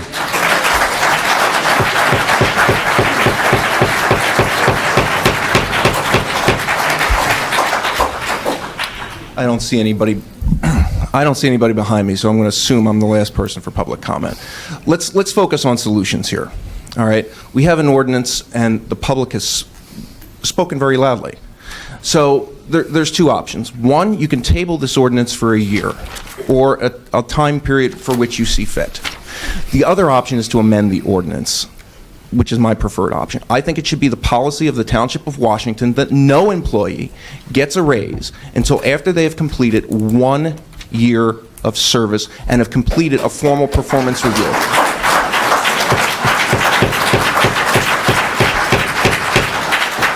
If you're going to vote on the amendment, if you're going to vote on the ordinance tonight, I would respectfully ask that the five of you confer with your counsel, because that's what he's really here for, is how to amend an ordinance to put that clause in. If you really want to pay them and you think you need to pay them to compete with Cherry Hill and other folks, make it after a year of service. You said you want us to trust you. Put it in after a year of service. That'll help us earn your trust. Okay, you want to earn our trust? That's how you do it. The other thing is, if you vote this through, there's a lot of people here who are angry. But other than voting for you, we do have another mechanism, and it's to file an appeal of our property tax assessment. I intend to do that, but I'm also going to give you a challenge. Vote for the ordinance as it's written. I'm prepared to help 100 senior citizens offset the cost of their legal expenses to do the same property tax appeal that I'm doing out of my own pocket. So if you're a senior citizen and you're burdened by the taxes because of this ordinance, come find me. I will help pay your legal bill.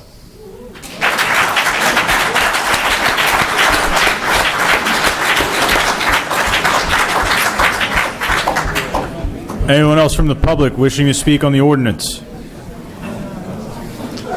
Hey, Jack, there's somebody new.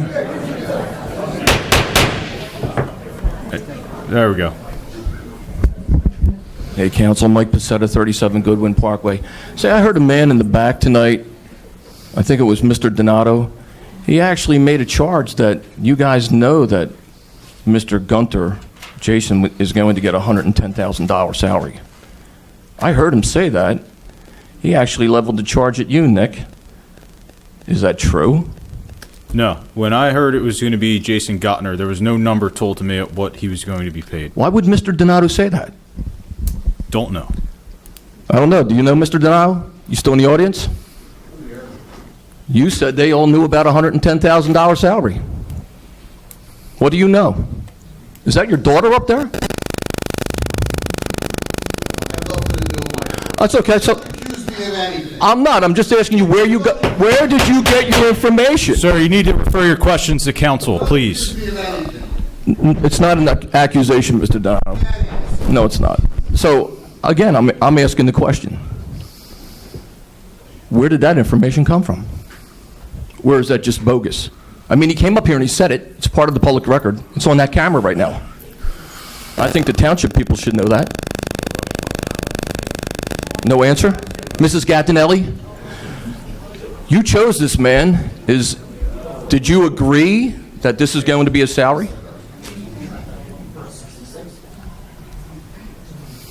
The answer to the question, as I answered it before, is there can be no agreement on salary until the salary ordinance is set. So there was no agreement with anybody. I just wanted it on record, Jay Stewart. That's all. That's fine. I heard a man come up here. I heard everyone go quiet. No one answered that question. Well, but that question wasn't, that accusation or that allegation or that statement made by Mr. Donato was not made by the mayor. So you're asking the wrong person to answer the question. So I you understand. asked the right person. But I will tell you, let me tell you my experience. My experience when I was interviewed, and I asked what the salary was, and I saw the salary ranges, and I was told your salary will be within the salary range that is to be adopted by council. That was it. There were no promises made to me. Well, that seems like a predetermination, doesn't it? Pardon? It seems like a predetermination. Seems His like new salary will be within the new adopted ranges. It will be whatever council, see, council controls this, okay? I get It'll be whatever that. council decides is within the range.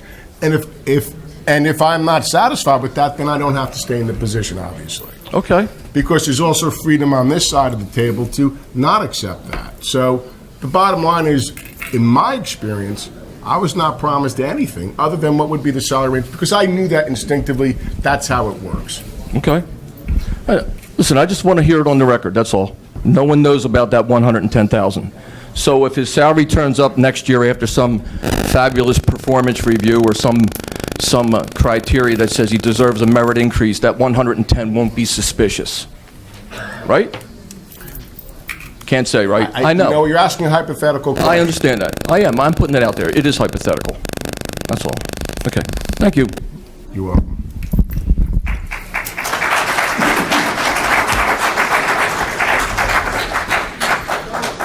I know I have to pull this out.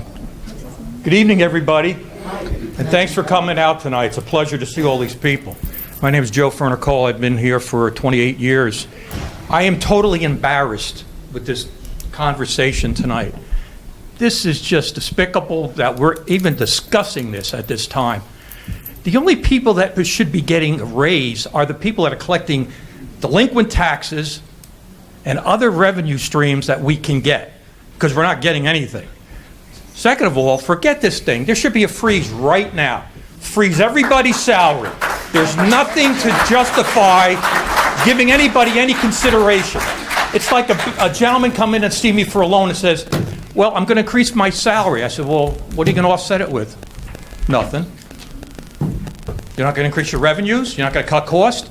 Our biggest concern right now is, I don't even know what we're doing here when it comes to corporate real estate, or I say residential real estate and business real estate, collecting those taxes. I think we're remiss on that. The litigation is outrageous in here. The easiest thing to do, the smartest thing to do is when you talk to these people, which are people that we all live in the same boat, we all put our pants on, and say, you know what? I have something to offset that. I'm going to bring in somebody that's going to generate $10 to $20 million of ratables in this township from a business standpoint. Then that's more palatable. You brought nothing to the table. Say, okay, what's the other side? Where's the revenue? All we're talking about is spending more money. And I know we're going to go and hit, these people are going to get hit. We're all going to get hit. We're going to get hit this year. That surplus was used. This is a fraud. Show some respect to these people. These people are out there. They know what's going on. There's three issues here that I'm very concerned about. Nepotism, litigation, and we should have civil service. This will alleviate all this nonsense. I think it's incumbent upon everybody up there on the dais to get a resume and have the respective party take a civil service test. I'm not saying that's the greatest thing, but But we got to start somewhere with this nepotism nonsense. And we got to focus on what we're going to do on the other side of the coin. We don't need to spend any more money. There's nothing left. There's no more to take from these people, especially senior citizens. But I think we should really, you want to do something right, a resolution? Freeze everybody's salary tonight. Say nothing. Nobody gets a dime more than what they should. And I think this is the only way to do it, because it's just to the point in time where we're so tired of hearing more money going out the doorway, nothing's coming in. Somebody mentioned about Gloucester Township. They beat us to the punch again. The premier outlets. They got businesses. What do we have? Closed up stores. Yeah, hello. If you want to pay somebody, bring somebody in that's got a resume of bringing big business. I'll pay somebody $100,000, $200,000 if they bring in some substantial ratables. That's what we need. We don't need to spend any more money in this respect. So, you know, I was just totally embarrassed, this whole dialogue tonight. It's just silly and disrespectful to the people in this township to even bring it up. I mean, seriously, I don't even understand the logic behind this. If anything, you should have the common courtesy and decency to say we're going to have a freeze. Stop it right now. Let's start afresh. Prove to the people out here that you got enough gumption to say we're not spending any more money. And let's go through each department, do a desk audit, and find out how much waste we really have. And these litigations that we have going on, it's substantial. It's absolutely substantial. And we're all tired of this, Nick. We're tired of it. And don't tell me there's no litigation problems here. Everybody's suing each other like crazy in this township. I meant 1 minute. Go ahead. Oh, I'm sorry. Yeah, for your time. I apologize. It's okay. All right. Thank you very much.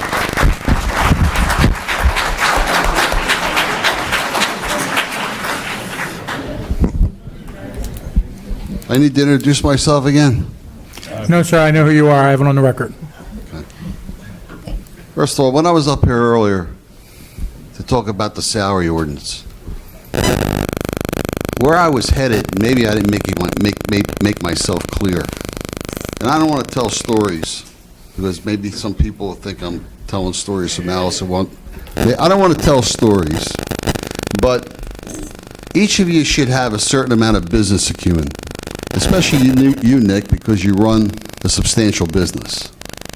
And each of you, all 5 of you, voted unanimously, advice and consent, Mayor Gattinelli for her appointments.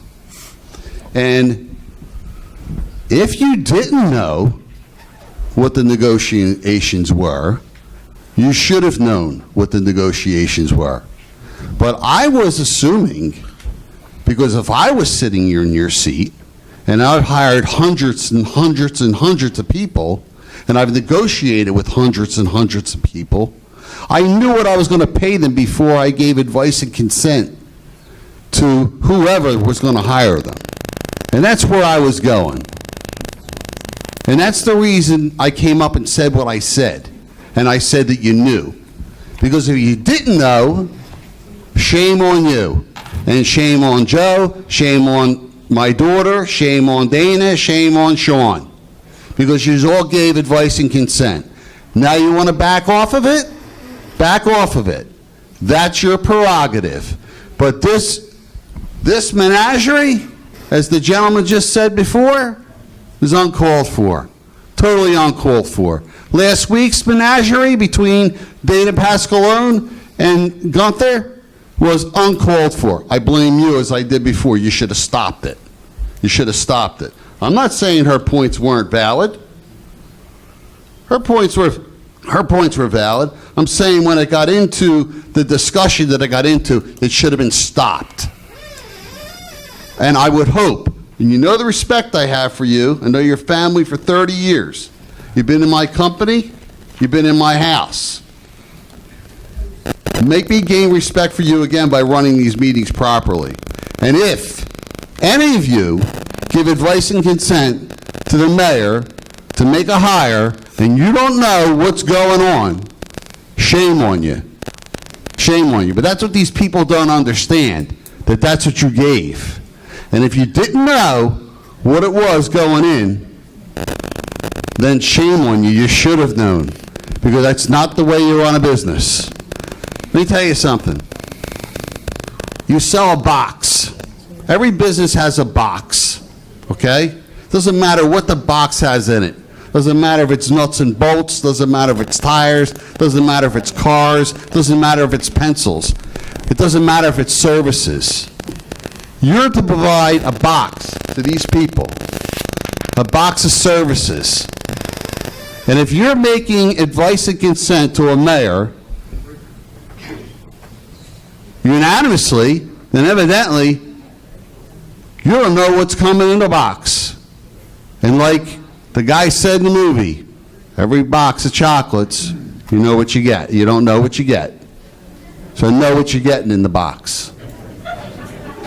That's funny? Nobody's listening to me? No. Nobody's listening to me. I'm listening to you. And, you know, No, I hope you are. I think you're right. That was my fault. I didn't know he was going to get paid. And you're 100% right on that. That is my fault, everybody. I want you to know that. I'll admit to that. 100%.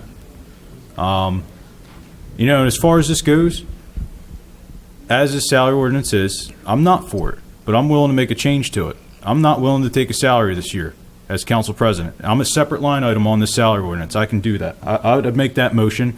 I'd hope it gets seconded, and I hope you'd all vote yes on that amendment. Well, you did that the last 2 years. I donate the salary back. Yeah. And one way that I do that, though, is I pick where that money goes. And me picking that, it's almost greedy for me to do that. Now, those boards that I give it to, you know, last 2 years in a row, the same board's got it. And, you know, I really respect those people and what they do with it. I think it's great. But at the same time, that isn't that greedy of me to say where I want that money to go. If I say no to it, it gives it back to the administration. They can choose to do something with it that could benefit this town more than probably I ever could. So I'm willing to do that. Okay. And Mr. Donato, you were correct. I did not know what he was going to get paid. And that is absolutely 100% my fault. The second thing is, getting back to the ordinance itself, okay? And Pete Deborell and I have known each other probably longer than anybody in this room have known one another, okay? Good friends for years, and our families. He said something, makes sense. But again, it's up to you. This doesn't need to go on and on and on and on. You either vote it down, or vote for some changes, or table it and go to Joanne and say, we want to make some changes to it, and stop going on and on and on. I mean, this is crazy. You know, years ago, for those people that were in this town the last 35, 40 years, social media didn't exist. But there were only about a half a dozen people. Donato. You got to wrap it up. There was only about a half a dozen people that wrote letters, okay? But there were dozens of people who signed the letters to the Gloucester County Times. So what you see in social media and what you see people saying is not necessarily coming from those people. It could be coming from just a handful of people. You know. Come on, that's it, that. You know. Finish the point, Charlie. You know that I have the best interest of this town. I've come up before this board when even my daughter was voting for a project and spoke about it over and over again and how it shouldn't have been voted for. And yet it's 2 years later and nothing's being done. And you guys know, I don't have any backdoor deals. I never had any backdoor deals. And anybody in this town that knows me knows that I don't have any backdoor deals. Blasio, I think that You guys need any... the time and away from the ordinance. Again, I just counsel the chair. All I'm saying is, make your decision with the ordinance and don't let this go on. This is a disgrace. Thanks. Well, folks, please keep your comments to the salary ordinance. I'm going to start enforcing it now. We've been open to the public for the last hour. It's been 2 hours. It's been 2 hours, almost. Good evening. When you're having fun. Can you hear me? Good time. Okay. My name's Jerry Keir. I live over in Whitman Square. I opened the discussion last week, and I pointed out at that time that there's 5 people on this dais that were elected, and I don't remember hearing any of those 5 saying that they were in favor of higher taxes. And it seems like we are headed for higher taxes. Some people have told you how long they were residents. I'm 45 years. 45 years in this township. I started out paying about $1,000 a year in taxes. It's a little bit different. And I urged you last week, hire at the lowest point. Don't pass this ordinance, please.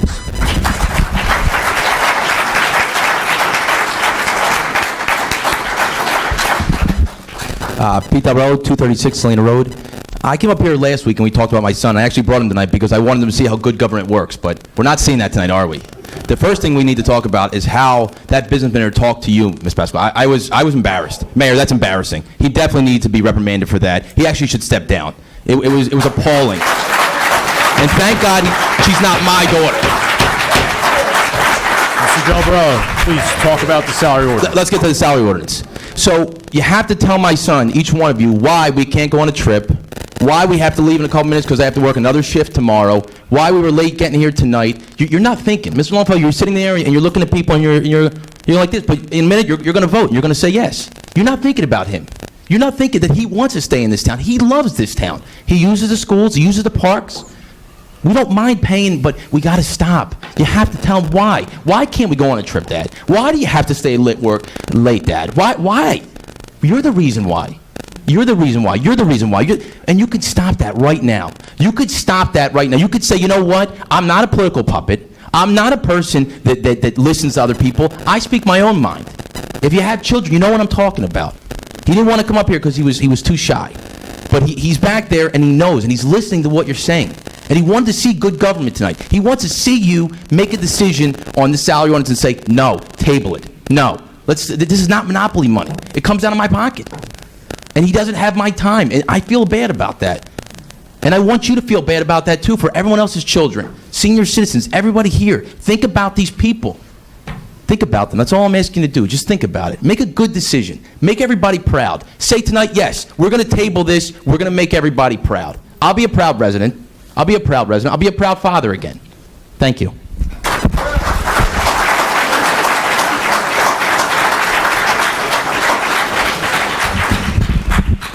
Just for the record, I'm short too, okay? Christine Kozar, Washington Township. I am the proud president of our support staff in the district, and I would like to speak to you about the other ordinance this evening. We can't talk about that ordinance. Not that one yet? Well, I would like to make a comment about the current one then. Okay. I wanted to remind you just that at the next meeting, we will be opening to the public about that ordinance. Okay, well, I was a little late arriving, so you'll have to excuse me. It's okay. My comment would be, I have just spent 2.5 years trying to settle a support staff contract in the township. We did not get a 9% increase. We got a 2.5% increase, which is actually above the cap. Where's your cap? Why don't you have a cap? I would like you to go and work on for our Board of Education and be on the next negotiations committee, because I would like a 9% pay increase next time I go back to the table, which will be next year.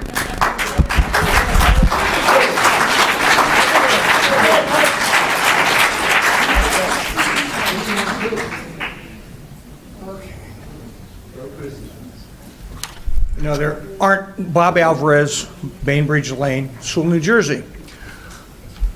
Listening to all this, being from another area, I've only been here 15 years, I find that it is very simple for this council to make a correct decision this evening.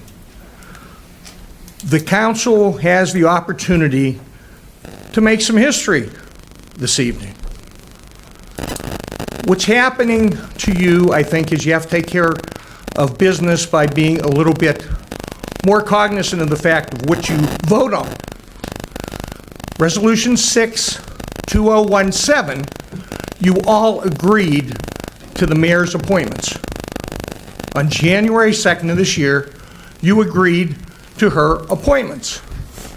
However, when reviewing the numbers and seeing what's happening in this township, you have to realize that if you do not freeze the salaries until at least January of 2018, it's not going to be a revolt, but you're going to put a lot of people in jeopardy.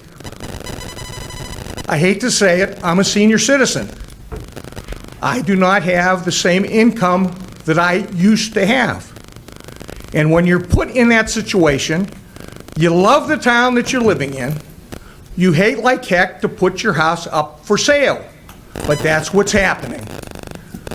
You're seeing more people in the neighborhood trying to leave, and they can't even leave because the cost of their homes have decreased over the last few years. So finally, and my say is very clear, table this ordinance, look at it next year. We may be in better situation because we're going to bring in additional business into this town, and rateable should go up if you concentrate on that. Thank you very much.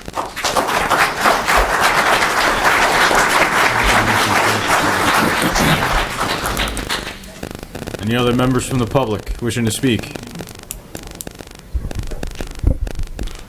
We have a motion to close to the public. Make that motion. Second. All in favor? Aye.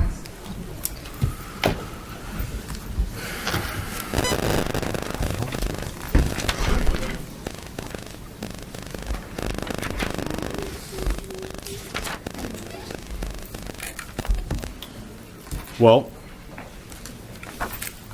I think I spoke about a motion that I was willing to make, the motion to amend the salary ordinance. And I believe I can make that motion about my own salary as council president, correct? You can. I think that excuse me, I apologize. You certainly can make a motion to amend.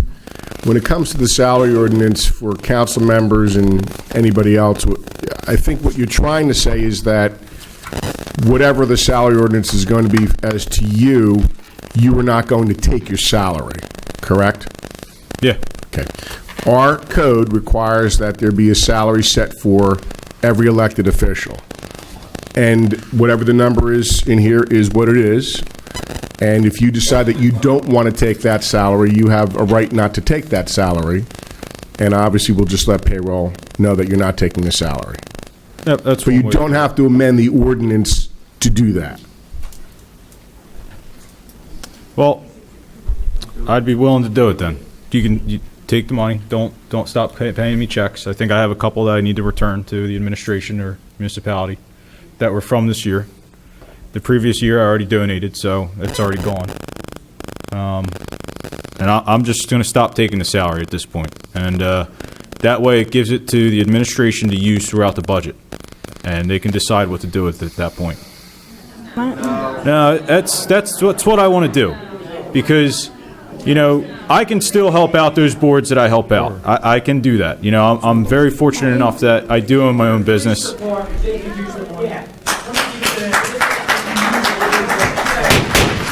Not done. Now, that's my decision to make. And I respect your opinions, but I'm going to make that call. Thank you. I will not be taking a salary for this year. Now, are there any other amendments that anybody wants to make or any comments about? We can't have a comment unless we go to discussion, and we don't have a motion. So at this time, are there any motions to amend or a motion to table? Anything, council? We have to deal first with the motion to, we have an ordinance that's been introduced and published, so first you have to address that ordinance, the motion on the ordinance. Okay. Well, can I just make one? Introduced and published. Can I make one comment? All of us council members came here to do the job that the taxpayers want us to do. So I think we should be really mindful of the decision we make. It's a very important one. And think about everybody. Think about everybody that's going to be affected by this on fixed incomes. So I just want to make that comment before we vote. Well, I'll make the motion to table. I'll second that. Roll call. Motion to table. Mr. Fazio made the motion. Ms. Pasqualone, second. Roll call. Ms. Donato? No. Mr. Longfellow? No. Ms. Pasqualone? Yes. Mr. Perry? No. Mr. Fazio? Yes. And that's not political. Motion to table fails.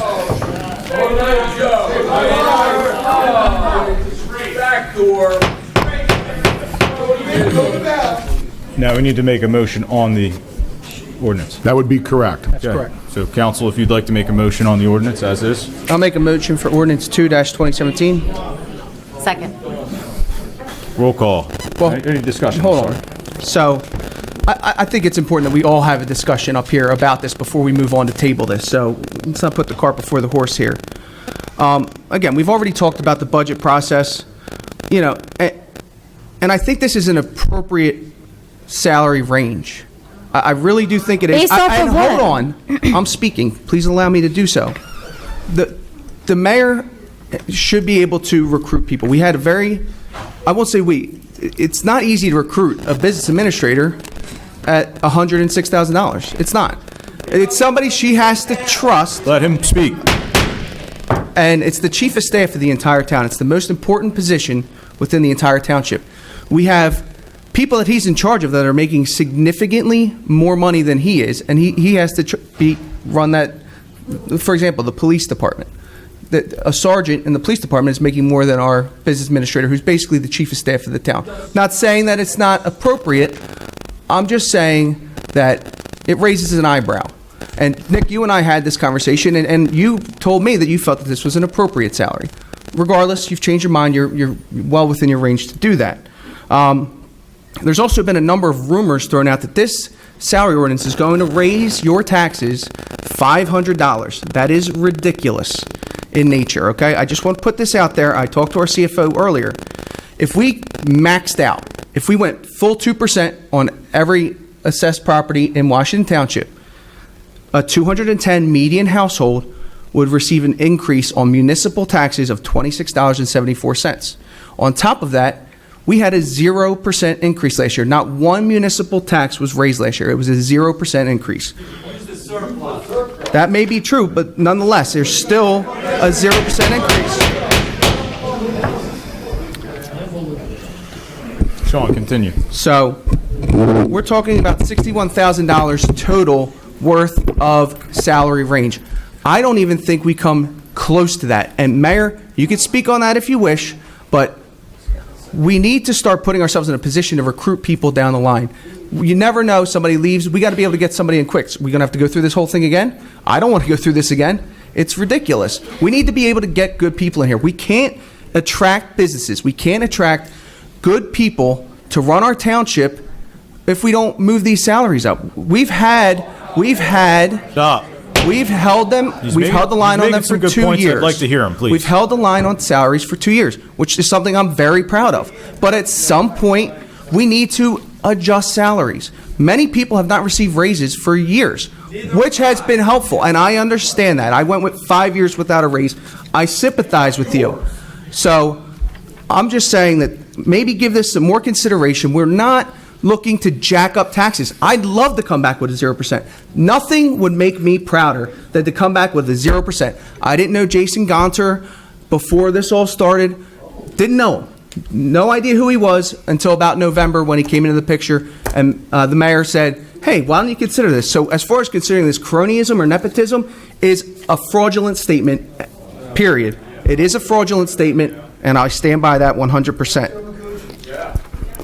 So you've also said that you requested a $60,000. You wanted to raise the salary for the deputy clerk, Nick, correct? You wanted to raise it from 50 to 60. That is true. Also, That I did community say that. development. You proposed raising his salary to $90,000, and you said that was an appropriate salary. So now we've talked about 3 salaries that you and I have had personal conversations to say we're finding some common ground here. So I'm just a little confused by, where you changed your stance here as far as, and like I said, completely within your right to do so, that we've shifted back to now these are all unacceptable salaries. So I think in order to have a functional town and run this town to the best of our abilities, which is what I said I would do when I took this position, I think the salaries are appropriate. I think the salaries that are going to be given will be appropriate. I have every faith in our mayor to do that. I do not think she will be fiscally irresponsible with this money.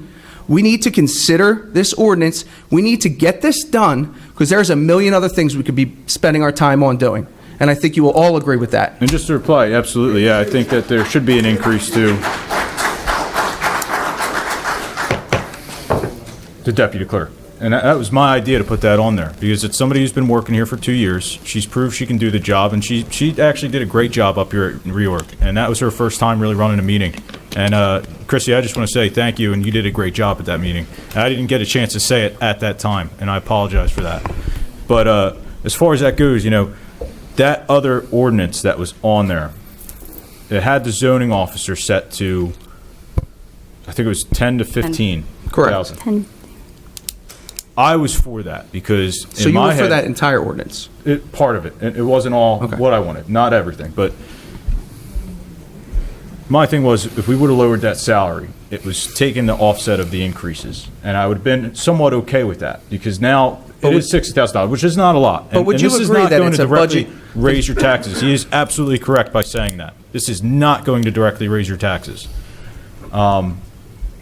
With that said, I wanted to make that a part-time position to help save money in the budget. And without that going through, even though I voted no on that actual ordinance, it wasn't where I wanted it to be, but was there more to talk about with it? Yes, absolutely. But how this is now, I would say that if I was going to motion on this, I would want to change some of the salary ranges, absolutely. Possibly bring some down, but I'm okay with a 2% increase, honestly, across the board, because I feel like now, here's where the problem is.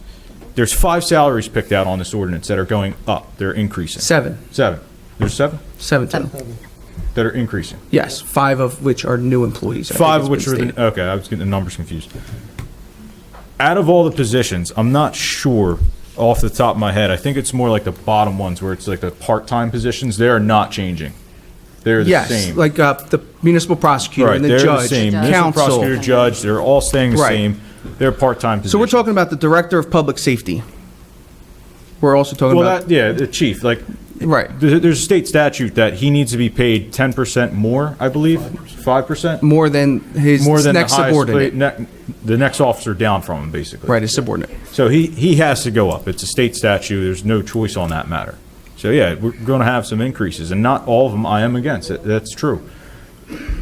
But from where it is now, I mean, I'd be more inclined to table it at this point and just hold them after listening to the public speak, because yeah, I am here to Look, listen. I wholeheartedly agree with the public's intent. I know what you're looking for. I understand where you're going with this. You do. Sean, I really, really do. Believe it or not, I have the best interest of this township. No one has pushed me to vote in any certain way. I haven't received any crazy phone calls. This is the right thing to do. The right thing to do is to get through this and move on to something of some actual substance like the budget, where we can address the actual salaries. And then we don't have to deal with this again next year. We could just roll it. We'll freeze them again next year and continue to roll on like a steam train. If we continue to do this every year, we're going to... We wasted an entire 2-week period basically getting people out here, bringing people in, finding our arguments for this.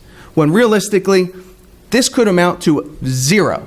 Not a single salary could be raised off of this ordinance. Then why would we increase the maximum? Because I think it's important, like I said, to have the ability to have some flexibility. And Nick also agrees. I think there will be some salary increases. And naturally, let's say for some of these people, there should be. They've every year since they've by always 2%. increased a little bit. But the bottom line is, and my first year, like I said earlier, I debated this my first year, and I attacked and I said that we should cut, and then I got crucified on how I was, telling people that they weren't going to be able to live anymore because I cut their salaries. And I made that mistake my first year. My second year, I voted to freeze the salaries, but administration probably went behind our back anyway, like they did all the years that they've been on administration, and they didn't freeze the salaries. So all I'm saying is pass this, attack it when the budget comes. Go to the mayor. And Angela, to add that in, to add to your excuse me, statement. can I just finish talking Absolutely. we listened to everyone speak for 2 hours. So I'm also a taxpayer here as well, and I have been up here for 2 years, and I've been serving for the community because that's what I want to do. I want to give back to the community, and that's why I'm up here. I'm not up here because I'm a Democrat or I'm a Republican or I'm listening to this person or I'm listening to that person. I'm up here because that's what I feel like I want to do. And when I have to cut that $1,500 check 4 times a year, when I live by myself in my own home that I own, I feel as well. Okay? So I don't want to raise taxes. I voted no to raise taxes the first year I was on council.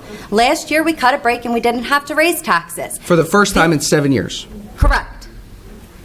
This is not, excuse me, I'm not done. Would you rather us raise taxes? We have to do something. We had to give the residents a break, and that was the best way to do This is not saying that it. we're raising taxes. When it's time to talk about the budget, then I think that that's the appropriate time to talk about if we have to raise taxes or not. But I think that it's fair that if you have some issues with the ranges, go to the mayor. She's right here. You can call her, you can see her all the time and talk to her and say, I think that this is appropriate for this starting range, and have that discussion instead of 2 hours of belittling people because of their qualifications or not qualifications. I just didn't think that it was very professional. And honestly, like I said, I think that setting a range is appropriate. Talk to the mayor, talk to the administration to change the numbers down. This does not set their salary, and that does not say that we're going to raise taxes because we're going to pay the chief financial officer $85,000 a year. Well, the question did go, and the reality is that she technically can't answer that. I think Mr. Platt did reply that. I said, where in the range, as the salary ordinance is written now, will you be paying these people? And I did ask the question, but you can't answer it, right? Can't answer it now until you adopt the ordinance. Yeah, until we adopt the ordinance. And then I think what a prudent person's going to do, like the mayor is going to listen to what was said, and we'll think about it, and we'll go over the pros and cons, and we'll make a decision. And there'll be time for each and every one of the council members to come to speak with the mayor. She has an open door policy. And on top of that, to add to what you just said, I assure you, once this is done, whatever salary ordinance comes out of this, I fully intend to get a new list of salaries and scrutinize all of them. Okay? I will look at every single one. I already did it for what we have now. Okay? I have a full spreadsheet of our salaries. It's available to anyone. It's a public record. So come on in and get it. It's out there. We're all public officers. All our salaries are well available to residents of this township and any person of this state. So I think we should pass this ordinance, and I think we move on. I think that's the right thing to do, and that's all I have. No. I think we should freeze the Are we in the maximums. middle of a roll call? Are we in a roll call? What do I say? I say this thing's been drug on long enough. This should have been settled the night of reorg, and it was put off at the night of reorg, and then we've had 2 meetings. We can have meetings till the end of time, and everybody's going to disagree. I've been in business, I was in business for 30 years, and I did a budget every year. And every year I had this guideline. And every year it had to change. It had to change with inflation, and that's in the business world. But you had to spread it. And we're talking here, we need talented people. I was in enough meetings listening to everybody talk, how nothing's been done in this township for 16 years, and it's going downhill. The mayor put some sharp people in positions to turn it around. And everybody here is blaming her for things that happened 16 years ago. She's been in office, 7 weeks? Let's give it a chance to work. We need an ordinance settled, and I'm going to vote for it. I'm going to tell you right now, mine's yes. So you can all start booing me now. I'm getting tired of the nonsense. I'm tired of the nonsense. I'm tired of taxes are going to go up $500, misinformation. This is just a guideline. This is not saying this is what they're going to get. So that's it. That's all I have to say. I have another question. Why are we increasing it 5, 10, 13% when in prior years it was, increased 2%? And those people were in positions for 2 years prior before they even saw it increase. Again, this isn't a salary increase. We're talking ranges. Right. This isn't a 9, 13, 15 crazy Okay, number let- percent raise. This is I'm sorry, simply Sean, I got, listen, we locking have a something motion in a down. second. I'm going to call for a roll call because we're just going back and forth on the same thing. Ken, She can call the question. call Any the member of question. council can call the question. Do you have any last comments? Question's been called. Question's been called. All right. Roll call. Ms. Donato? Yes. Mr. Longfellow? Yes. Ms. Pasqualone? No. Mr. Perry? Yes. Mr. Fazio? No. Motion passes 3-2. I look forward to working with you, Mayor, to get this all squared away, and I have every bit of faith in you that you're going to do the right thing and adjust these salaries to something that's commensurate with their responsibilities, their experience, and what they're going to do for this township, how long they've been here, and I look forward to talking to you about that after this meeting. Thank you. Thank you, Sean.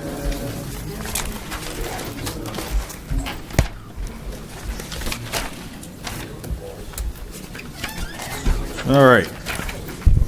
Ordinance 4, 2017.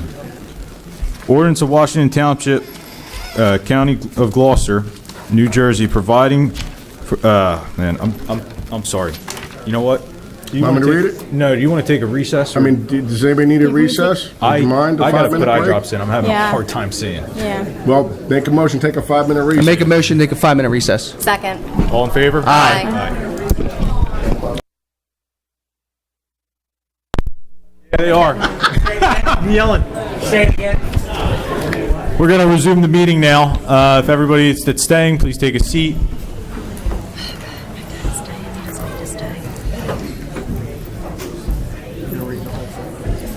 I think so. I'm going to try to. Oh, no. No. It's starting to come together.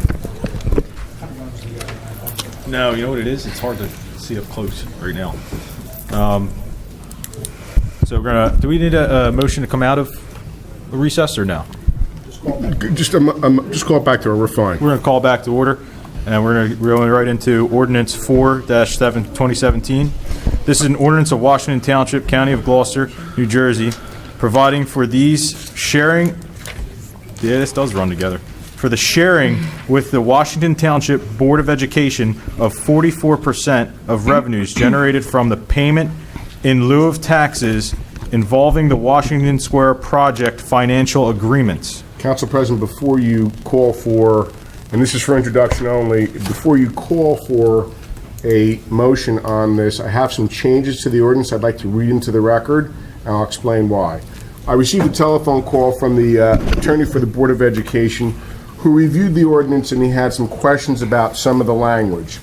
And I agreed with him with respect to the modifications. They're not really substantive. It doesn't change the economics of the deal, but there's some changes that I'd like to read into the record for you. So if you go to the ordinance section of your booklet, 4-2017, can everybody hear me? 4-2017, if you go to page 2, and where you see it says the whereases, we call them in the law, they're recitals, okay? So the fourth recital, or the fourth whereas, that begins on February 20th, 2015, is everybody with me? Yes. Yes. There was a typo. You'll see in that line the word and, it should be an, A-N. Apparently, the Board of Education attorney was a 6th grade grammar school teacher before he became the attorney, so in any event. Going to the third page, the top recital, at the end of the section after the semicolon, please add the word and. And on that same page, the very next recital that begins with whereas on March 12th, if you go down to the 5th line, it says whereby the BOE, is everybody with me on that? Yeah. Yep. Whereby the BOE would enter into an agreement with Township Council. I'm requesting, and he is requesting, that we move the word resolution and in its place put incorporating the terms of the March 11th, 2015 Township Council resolution, and then the rest of the recital would follow after that. And the only other change, and this I would say is the more substantive change out of all of them, if you go to the last page, it's actually the second to last page, the effective portion of the ordinance, you see section 1, 2, 3, and 4. Are you on that page, folks? Yeah. Okay. There's a section, it's in... Section 2, second to last line, it says, "The term of such agreements or any successor agreements net of the administrative fee." You're with me? Yep.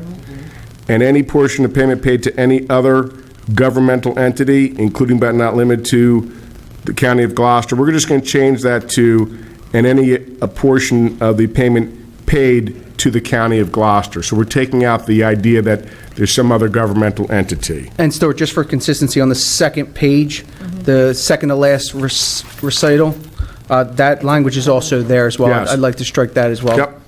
To the same as previously stated. And the school board, as well as the superintendent, have been made aware of these changes. I'd just like to put that out there, and they're completely on board. So those are the changes. They're not substantive, but that's some language changes before you vote to introduce it, so we don't have to amend it all over again. I wanted to make that for the record, and thank you for listening to me. I make a motion to introduce as amended. Thank you. I'll second that. I'll be recusing myself from this. I will also. So the only discussion I have is this has come after a long, drawn-out, working relationship with the Board of Education. Nick, myself, and Angela were the three that were on the board when this went through. I know Angela didn't necessarily vote on it, but we're finally going to, incorporate this into an ordinance. I'm very hopeful that this year, at some point, that this development actually gets built and we can start realizing some of those funds for this township and to put them to good use and save the taxpayer some money. That's it. I agree. And I think touching on that development site, that, even though everybody wasn't for it, or whether you're for it or against it, the fact is it's going to happen. And we need to be supportive of it when it does to go in, because we need it to make money. We need it to make the town look good. And the fact is, the revenue that it makes, the pilot payment is based off the revenue that the project makes in specific sites. Not every part of it is part of the pilot. We won't go into detail about it, but, so you jumped up like you wanted to say something, or? No, I was just listening to you. But when it starts to happen, I'm going to be there at their shops, trying to make it work. Absolutely. Because I want it to succeed. And believe it or not, the more revenue they bring in, the more money the township gets. So keep that in mind. Keep that in mind, too. All right. Any other discussion? Roll call. Mr. Longfellow made the motion. Mr. Fazio, second. Ms. Donato recuses herself. Mr. Longfellow? Yes. Ms. Pasqualone? Yes. Mr. Perry recused himself. Mr. Fazio? Yes. Oh, you're going to do that today? The ordinance passes for introduction. The next reading will be at our next scheduled meeting, which is March the 8th. Yes, sir. Yeah, we get to open to the public on that one. Sure, you'll all be here. All right, moving on to resolutions. I'm going to motion to move Resolution 50 and Resolution 51. Second. Can we have them off the table first and then move them? Oh, we got a motion to take them off the table. That's correct. Second that motion. All right. Any discussion on that? No. Roll call. Ms. Donato? Yes. Mr. Longfellow? Yes. Ms. Pasqualone? Yes. Mr. Perry? Yes. Mr. Fazio? Yes. Now you can move them both together. So I'm going to make a motion to move Resolution 50 and 51. Read them real quick. Resolution 50 is resolution to approve professional service contract for Labor Council for the Township of Washington. And Resolution 51, resolution to approve professional service contract for Special Conflict Council for Township of Washington. Any discussion on these? We have a motion. I need a second. Oh, I Second. thought I did. I'll take the second. That's fine. You made the motion. Oh, I'm sorry. Any discussion? Seeing none? Roll call. Ms. Donato? Yes to both. Mr. Longfellow? Yes. Ms. Pasqualone? Yes. Mr. Perry? Yes. Mr. Fazio? Yes. I'm going to move Resolution 70, 71, and 72, and 73. Second. Resolution 70, reconfirming change order number 1 for coach roadway improvements. Resolution 71, reconfirming change order number 1 for Whitman Square roadway improvements. 72 is resolution authorizing change order number 2 in a contract for Cricket Lane, CDBG 2015 project. Resolution 73, accepting a maintenance bond for Cricket Lane, CDBG 2015 project. Is there any discussion on these resolutions? Seeing none, roll call. Motion by Mr. Fazio, second by Mr. Longfellow. Ms. Donato? Yes to all. Mr. Longfellow? Yes. Ms. Pasqualone? Yes. Mr. Perry? Yes. Mr. Fazio? Abstain.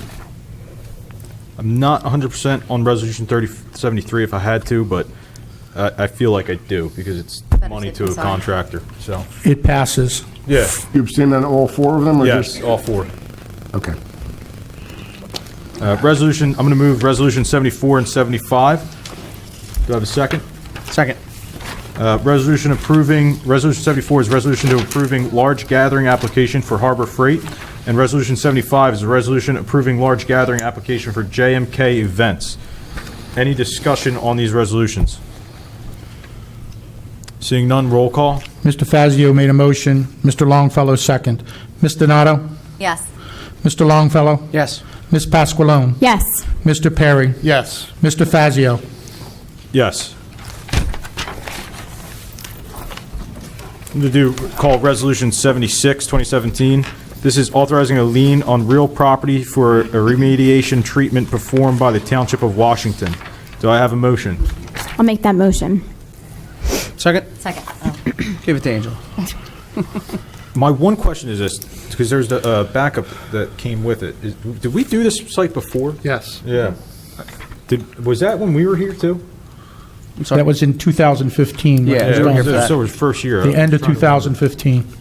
I mean, is this going to be an ongoing thing? Well, I had a question with that. Are we getting the County Board of Health involved with this so that we don't have a reoccurring thing with it? We have contacted every county and state agency that we could find that would have anything to do with this issue. It's a public safety, public health issue is actually what it is. And each and every one of those agencies have told us that it's not their responsibility. And then the responsibility kind of falls upon us to deal with the issue.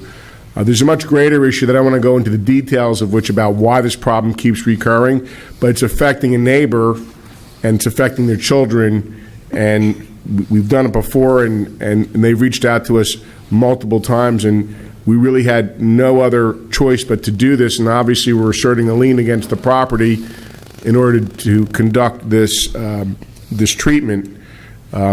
Typically, we wouldn't do it on a private property, but it's causing a public health problem to other residents, and that's why, after a lot of discussion, we were really left with no choice but either to do this or let this problem continue, and I think that's the concern that the administration has.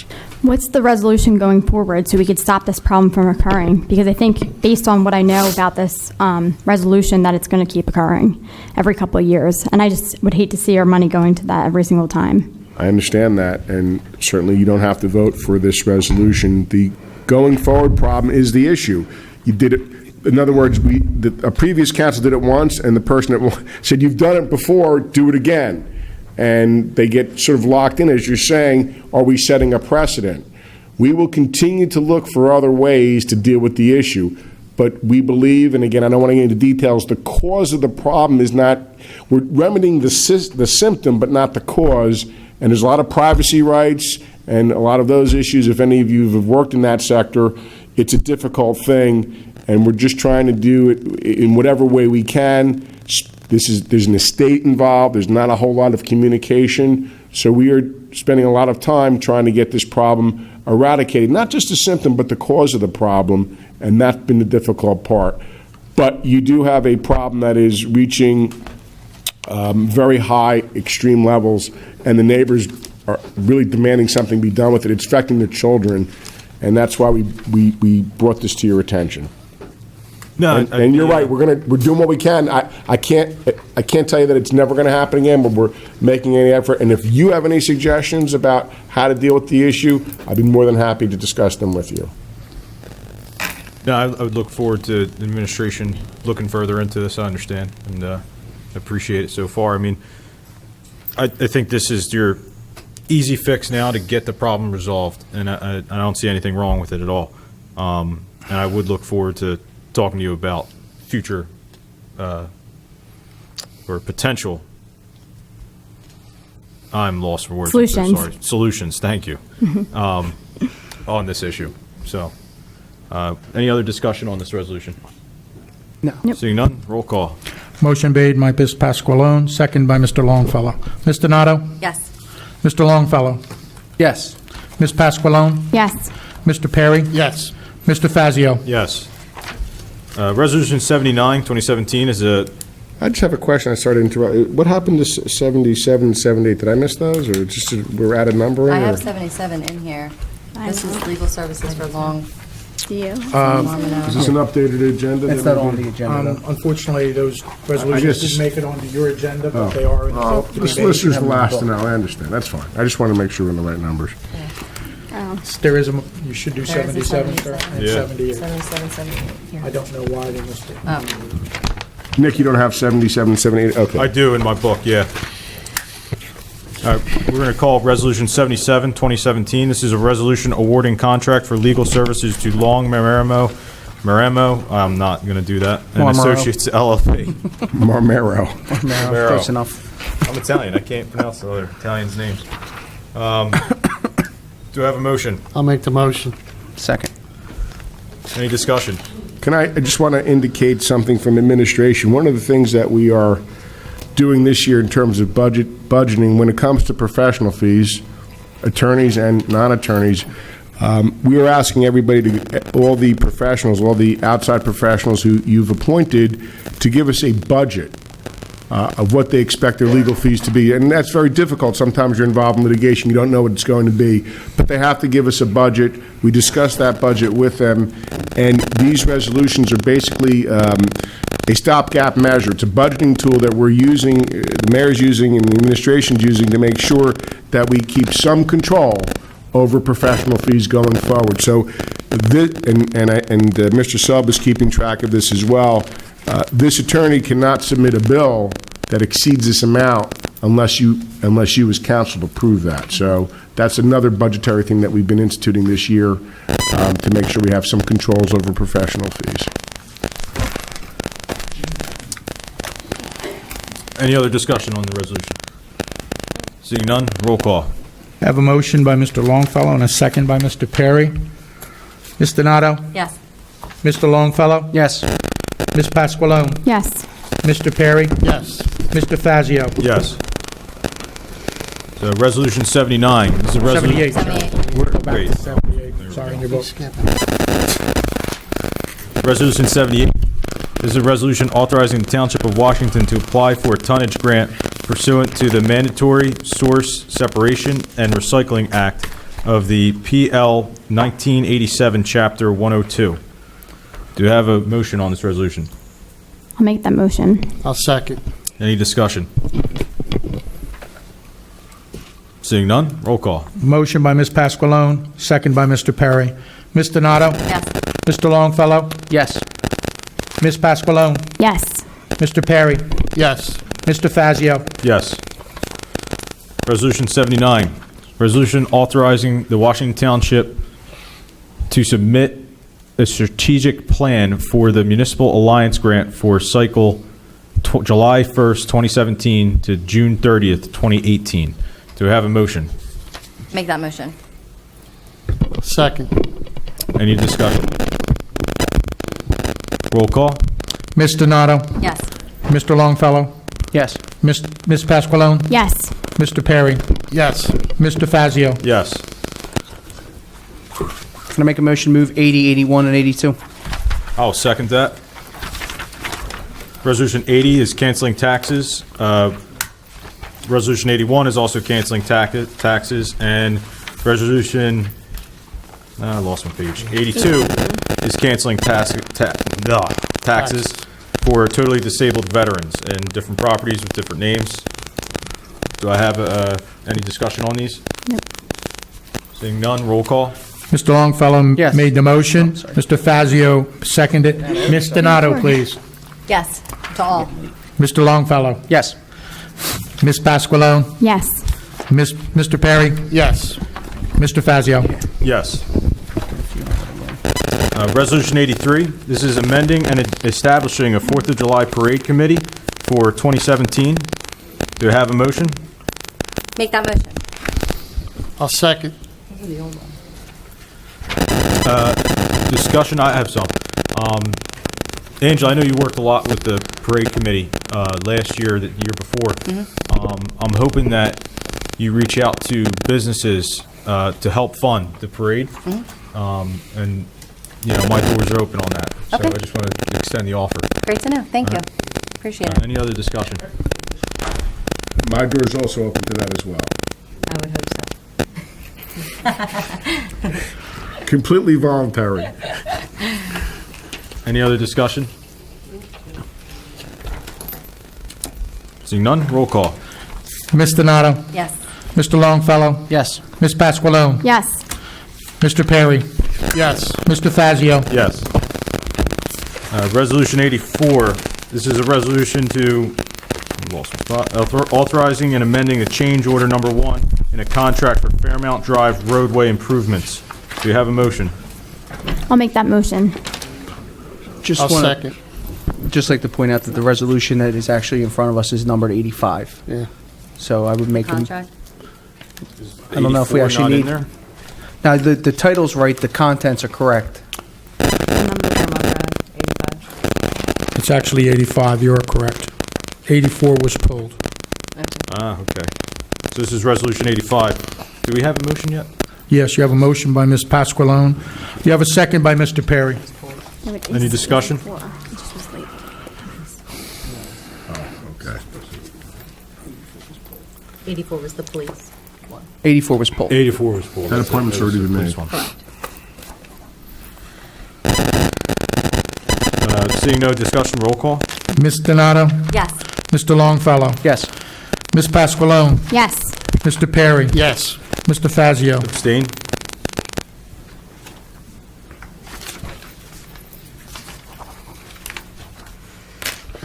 So Resolution 86 Correct. is correct now, okay. This is a resolution of support from Township Council authorizing the Sustainable Jersey Grant applications. Do I have a motion? I'll make that motion. I'll second. Any discussion? Anything? No. Seeing none, roll call. Ms. Donato? Yes. Mr. Longfellow? Yes. Mr. Pasqualone? Ms. Pasqualone, I'm sorry. Yes. Mr. Perry? Yes. Mr. Fazio? Yes.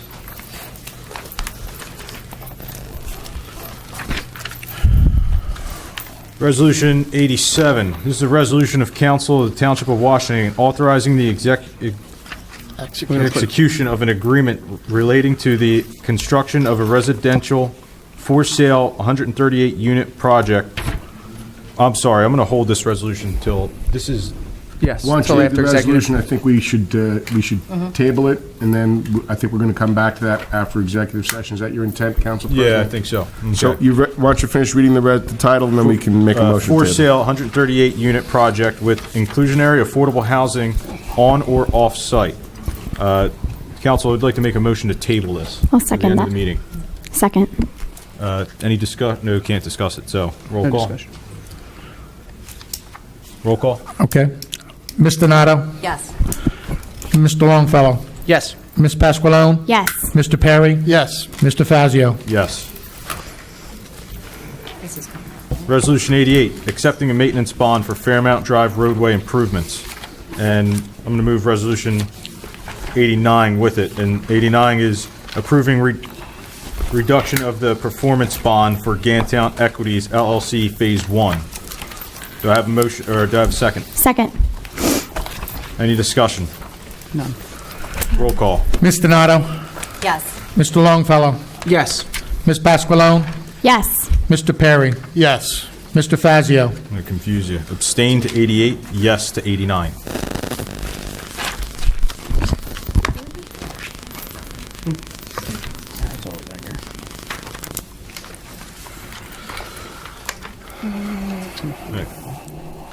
Councilmember Longfellow, do you have any old business?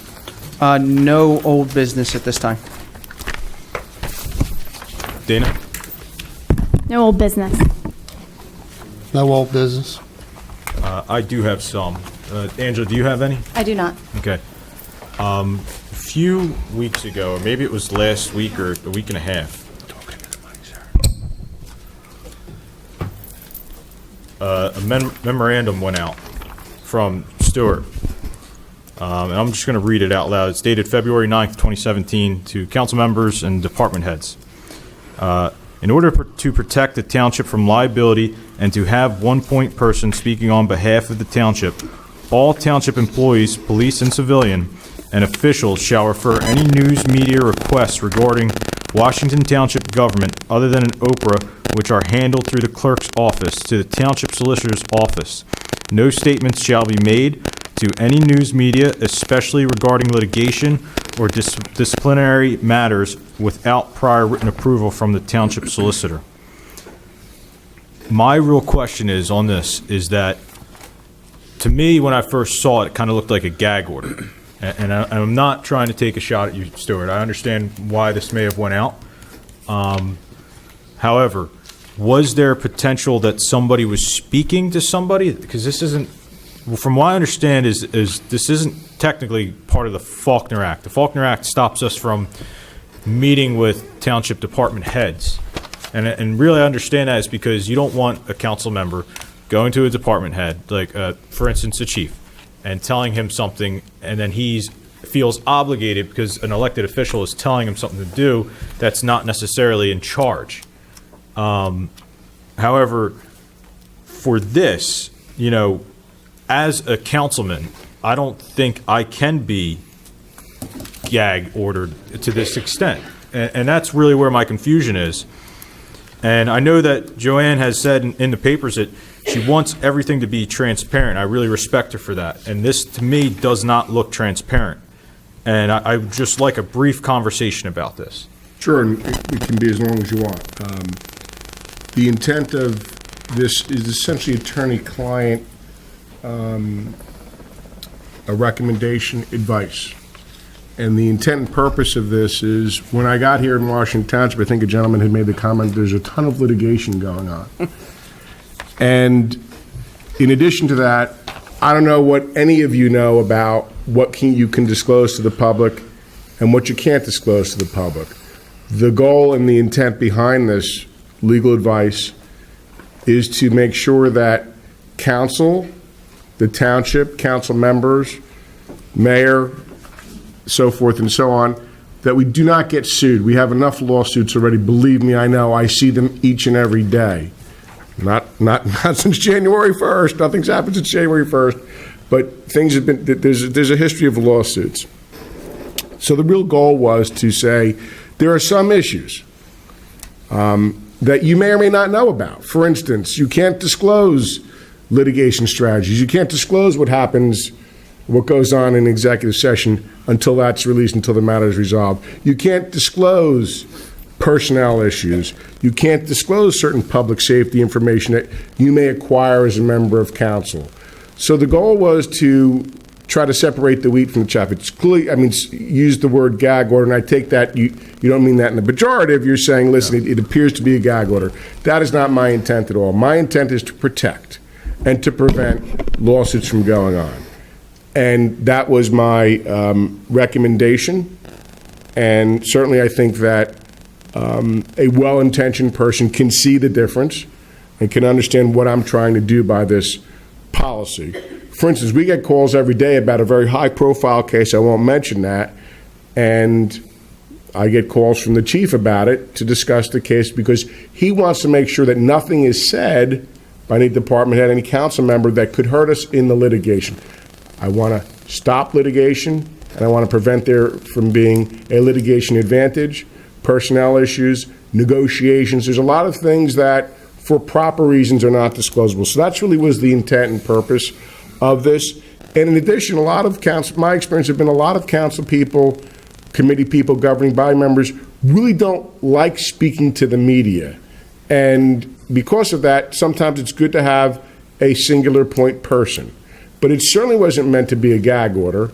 I received an email from another council member asking me if they can speak to a certain individual. I found it was a resident. It has nothing to do with speaking to a resident. It's an idea that we need to protect ourselves from further lawsuits and to further exacerbate things because people do have privacy rights. Even though they're public employees, they have privacy rights. Can't go into personnel files. So that was really the intent, and that's the spirit of it. I think people are focusing on the word policy too much. That was really the intent. It's a well-intentioned, I think it's sound legal advice. I hope you'll take it.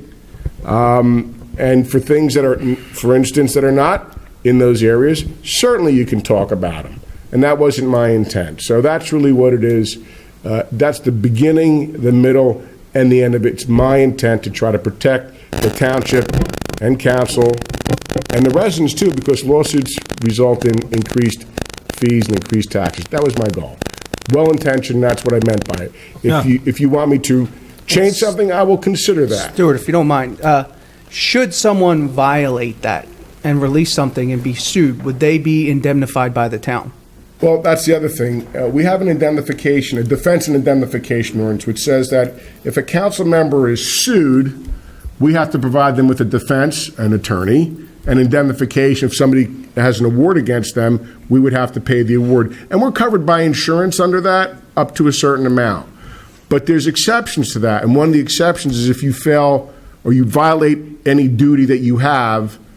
For instance, if somebody intentionally took a personnel file, not that anybody up here would, but hypothetically if somebody did that, took a personnel file or released information from executive session and told somebody and we got sued as a result of it, then you would not be indemnified. So it's really for your own protection as well, from being sued, but from having coverage if you are sued. So that's a natural outgrowth of the policy. So it really was well-intentioned and well-meaning.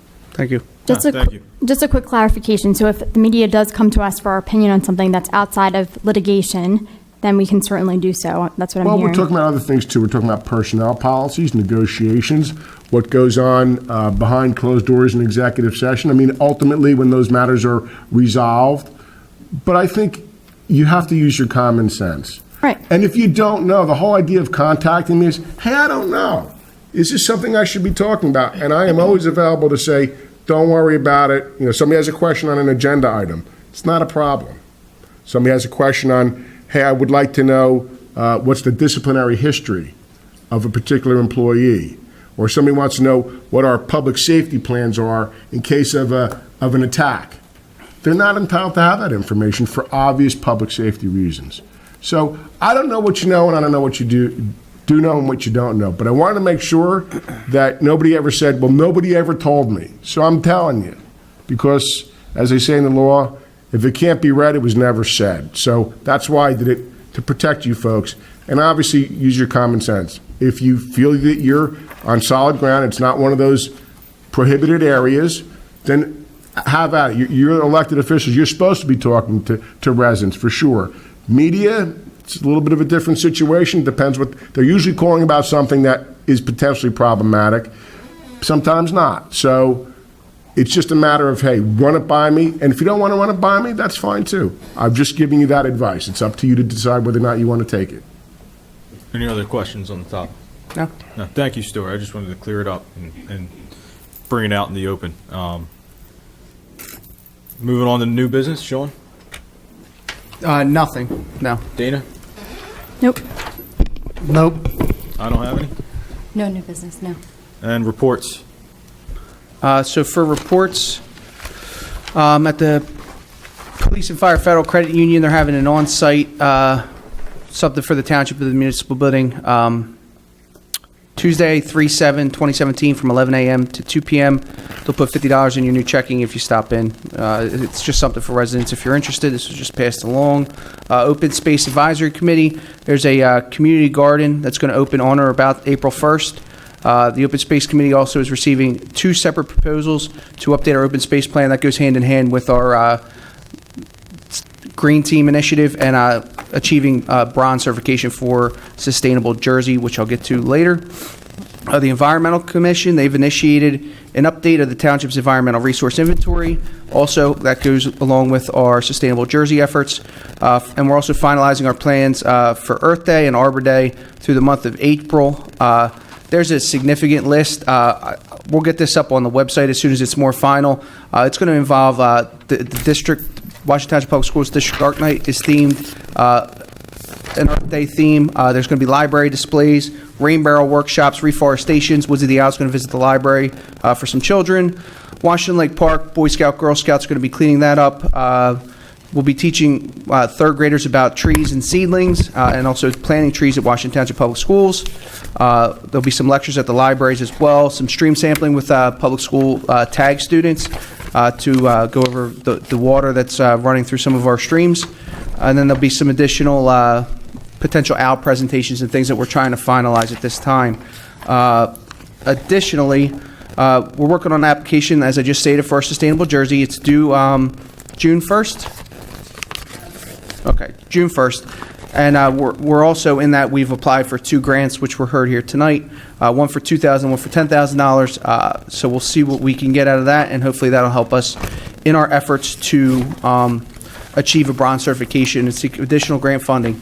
One additional thing, we met with the school board. We have a school board committee, the township, along with the school board members, business administrators, the mayor, and superintendent. We got together. It was a very productive meeting. We talked about a number of different issues of ways we can improve the township. The pilot agreement was one of those issues that we talked about last night. I sit on that board along with Councilwoman Pasqualone, and I'm looking forward to another good year. We've kind of put a few things behind us, and I'm looking forward to knocking a few things off of that list and continuing our cooperation. And that's all I have. Thank you. Okay, for Economic Development Board, our next meeting is 5 p.m. March 8th in this room. So if you're interested in bringing ideas about developing businesses and also bringing businesses in, I suggest you attend. I received permission from the mayor, and she's going to work with me. We're going to work on a farm-to-fork night or week, and we're going to work with local restaurants. They all can participate by having a prefix menu and using fresh produce from the local areas. This is going to attract, residents to our own businesses. I'm working with Vicki Benetti and Jeanette Naylor to execute on a project for a business directory on our Washington Township website that will have links to all of their Facebook accounts as well as links to their websites. I'm also working on an RFP that will enable a professional service to come in and take a baseline survey on our economic development, and then they're going to come up with a strategic plan and then also advertisement so we can start bringing businesses into this town. And that's all I have for now. Sports, I don't have any updates. No reports. I don't have any reports. I do want to touch on one thing. I saw an email between Pat and Jason today. And I think the contents of the email is about National Night Out. And I just want to say that I saw Jason's comments on the email, and it looks awesome. He's got a lot of great ideas. However, taking the site and moving it to the park, I am in favor of that, but I would like Historic Commission included in that, because that is an event that they do have there. So if there's any way to incorporate them in any way to help them fundraise a little bit for themselves as well at that site. Yeah. So I'll get with Nick Apostad. Yeah. Yeah, absolutely. And I was thinking along the same lines also. Yeah, just that way they're still included, because if you do move it for a bigger event, have them come out and maybe display something that is kept in the old office there, and that way they're still involved a little bit and can help them out. Okay. That's all. Angela? Okay, I just have a few things. Tomorrow, February 23rd, from 1 p.m. to 7 p.m. at the high school parking lot on Gantown and Herford Crosskeep Roadside. They're doing the Stuff the Bus to fill the shelves of Mother's Cupboard, so they're asking for canned goods, toiletries, cleaning supplies, laundry supplies, school supplies, paper products, baby products, snack items, etc. Gift cards are also accepted. They're also, new this year, will be accepting donations at Botino's from 1 to 7. Also tomorrow night, it was actually Tuesday, Wednesday, and Thursday, February 21st, 22nd, and 23rd, from 4 to 10 p.m. at Carrabba's. They're doing a fundraiser for the American Legion Post 521. So if you go for eat-in or takeout, just to inform the server when seated that they're participating, and the proceeds go to the American Legion Post 521. And also for the veterans, like I had mentioned at the last meeting, that they're still looking for nominees for the Military Hall of Honor, which is on Monday, May 22nd. And my last report is, actually, I lied, there's two more. On Saturday, March 11th is Mothers Matters Open House. You can donate to help meet the goal of 2,500 Mother's Day gift bags to help brighten Mother's Day for women facing difficult challenges. I can have Chrissy or Leo send this out to all of you if you're not familiar with Mothers Matter, but they have a wish list of things. It's a really great cause. And then that following Sunday, which is March 12th, is the Lucky 5K run at the park. And that's all she wrote. We're going to move on to public participation. Do we have a motion to open to the public? Make that motion. I'll second. Oh. All in favor? Aye. We're now open to the public. I'm going to enforce the 5-minute Yeah, I rule this just time, filled up. and you can actually talk about anything here.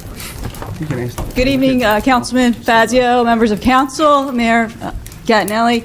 My name is Ginny Murphy. I'm the president of the Washington Township Board of Education.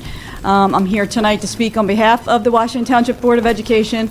And I really just want to say thank you to the present council, to the current administration and mayor for your commitment to our school district, and also to prior councils that were involved with the pilot program. Many of you might have participated in the We Are One Pops concert at the IBAC last week, or at least saw part of it. And the theme this year was We Are One.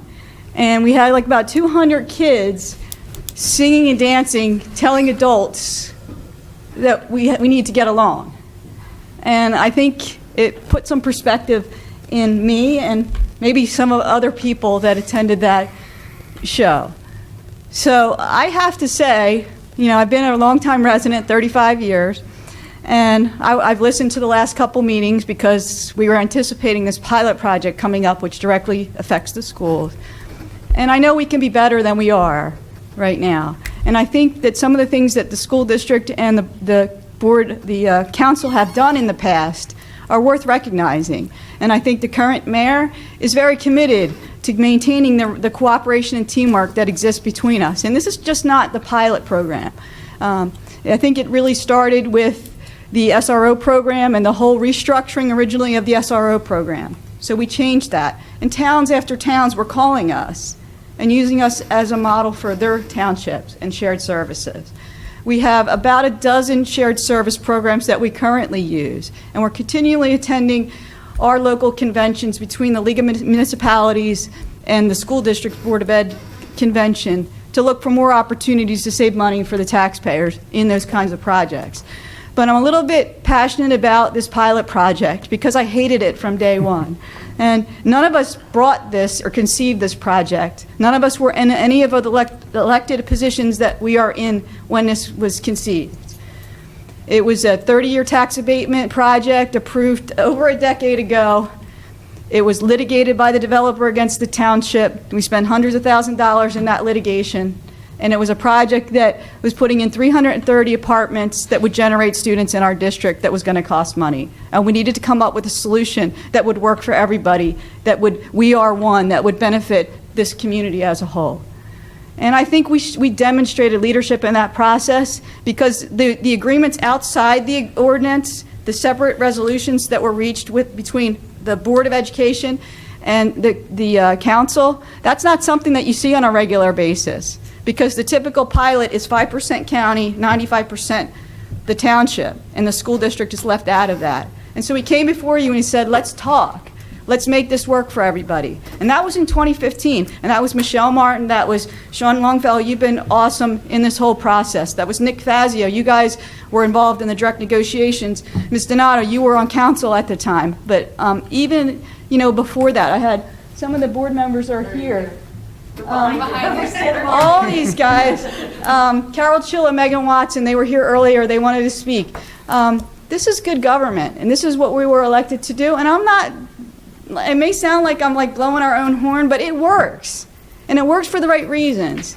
And so I'm happy that you passed out an ordinance. It was a lot of work and a lot of time in between to get to where we are today. And we have a lot of other opportunities. Sean was talking about we established a town council board of education committee that meets regularly. The mayor's part of that. And just yesterday we put new ideas on the table with new members so that we can start looking at other opportunities down the road. So again, I just want to thank you on behalf of our board. Not all the time do things work, but if we can get together and we could say, this is good for both of us, we should do it, and if it's not good for both of us, we don't do it. Right. But we need to work together. Thank you for your teamwork. We really appreciate it, and we look forward to working with you guys in the future. Absolutely. Thank you. Thank you, Jenny. Stuart, thank you too. I know I called you and asked you, hey, a couple of years ago we passed a resolution. It died with that year. Want to do it in ordinance, and you got it together for it and got the ball rolling on it. Thank you. My pleasure. Thank you. Anyone else from the public? I'd like to commend council for continuing with Washington Township's tradition for the 4th of July celebration. It was very popular back in the 70s when the Kiwanis Club started in 1976. I was a proud member of Kiwanis from, I think, 82 through the time they ceased to exist. And the residents really appreciate that. I understand budget cuts limited it, but about 8-9 years ago, I came before council and pleaded to continue the recognition our forefathers went through, sacrificing lives, their money, so that we all had the freedom, which was experienced here tonight. Nowhere else in the world can you have audience like this come and speak their mind in a peaceful way. We may not all agree with each other, but we got our point across. And our elected officials, right or wrong, decided to cast their vote. So we celebrate that every year. Are we always going to agree? No. I know a lot of married couples that don't agree on things. So we're certainly not going to agree. But you're to be commended and thank you, because many, many lives were sacrificed. And Chief, just so you know, after the Constitution was adopted, many of the lawmakers who didn't like each other went out in the parking lot and had duels. So I hope you have an officer out there tonight looking for that, okay, in case there's any ancestors who still like to do that. But on a very serious note, and I'm going to bring this up tonight, and it's a shame that the business administrator is not here. And Mayor Gattinelli, you and I have never met, but I hate to bring this on you now. I hope you are successful in your policies, because this township does need leadership. It needs a new plan.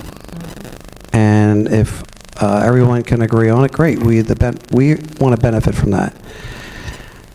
Each and every one of you who have been elected to office serve and represent the people in this audience and the people watching on TV, the taxpayers, the residents. But when the hired help attacks one of my representatives and the demeanor that the public, the administrator did at the last meeting, it's terrible. It's unforgivable. It's uncalled for. And the fact that really bothers me is no one told this man to sit down and stop putting it in Dana Pascalone's face. No one. I heard Mr. Fazio tell him to sit down, but not one person came to her aid. I have daughters. Half the people in this town have daughters. You think they were happy with that display? Since when does the hired help talk like that to their boss? Now, if no one said anything, that means you condone his activity. The majority of the workers in this building are women. I've gotten to know. They do an excellent job. They're all very nice, very polite. So I'm going to put it on your shoulders, Mayor. You're the mayor. You have a responsibility to the council and the residents and the employees in this building. I hope you'd have a talk with that gentleman, not to lose your cool, and not to be throwing things back in the face of people, especially when you have young people up here, like I mentioned before, the millennials, who care enough about their country and their township to get involved. They sacrifice hours and hours and hours trying to make this whole thing work together, as do you. So let's have some decency up here on the council, and I think it starts with you having a talk with your hiree, because you're his boss, and you report to us. That's all I have to say. Thank you. Thank you.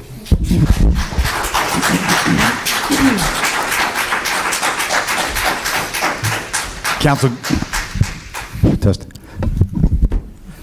I guess I'm just too short. Council, good evening. My name is Anthony Panto. I live at 14 Jacqueline Place in Sewell, New Jersey. I just wanted to take a moment just to kind of ask, perhaps, Council President Fazio, I am on the Advisory Board for Economic Development.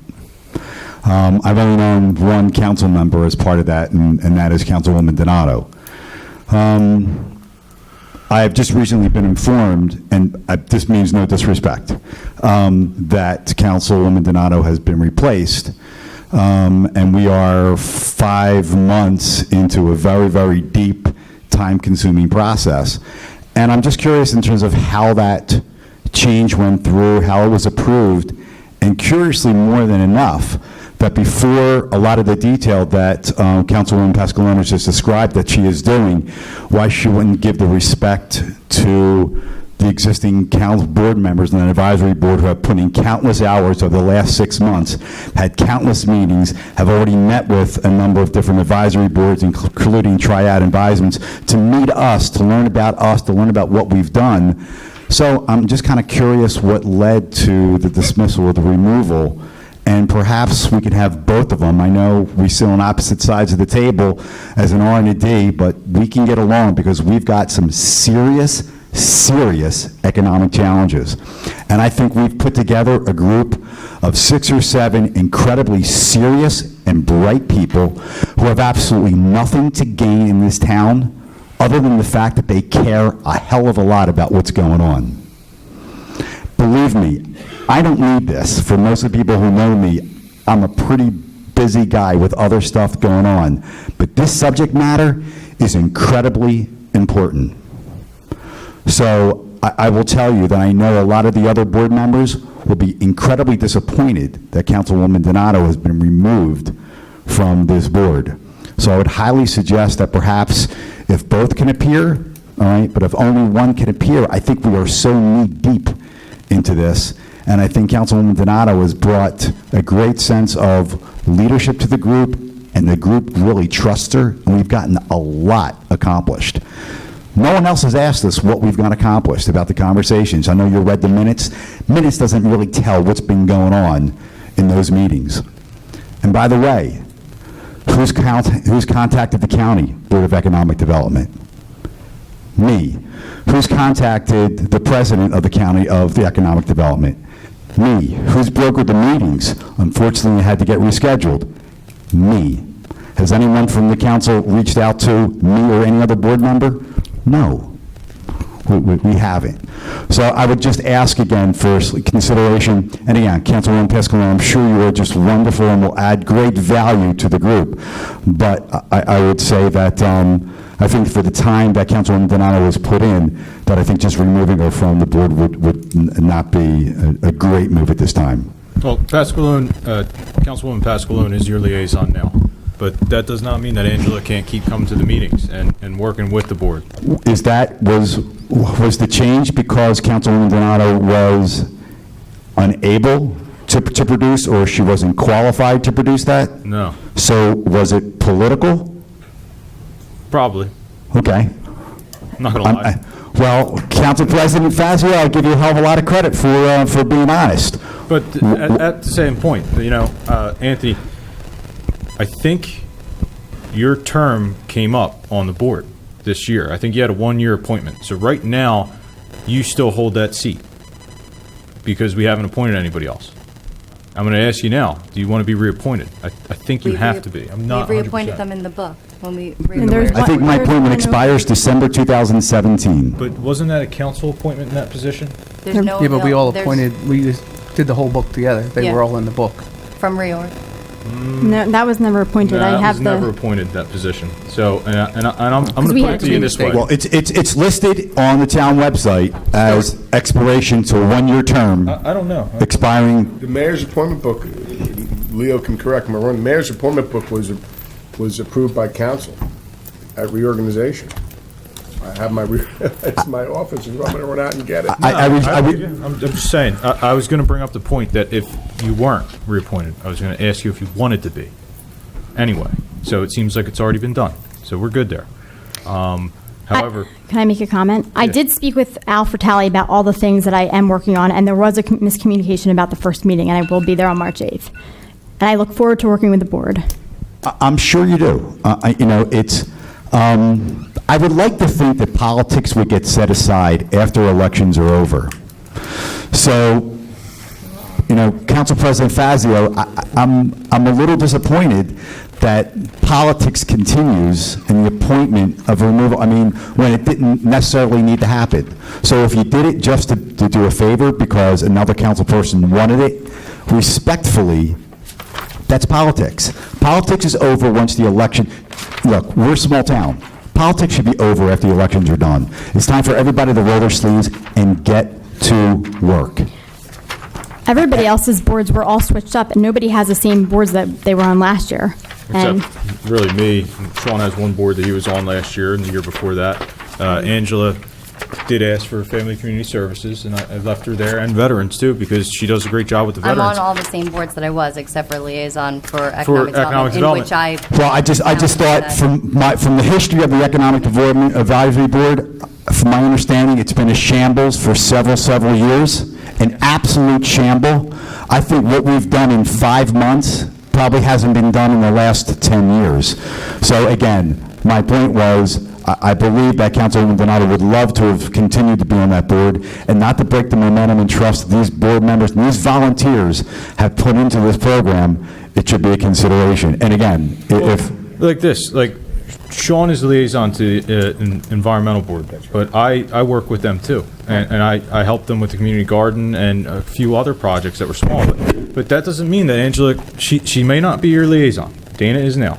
But Angela is absolutely able to go to those meetings and work with that board. Yeah, just as long as, again, it's a workable arrangement and we could set politics aside, because we've got a lot of issues to deal with, and we're looking for serious people, all right, who really want to roll up their sleeves. great, more help the better.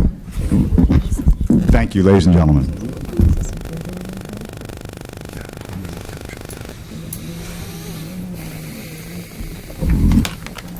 David Rimby, 47 East Holly Avenue.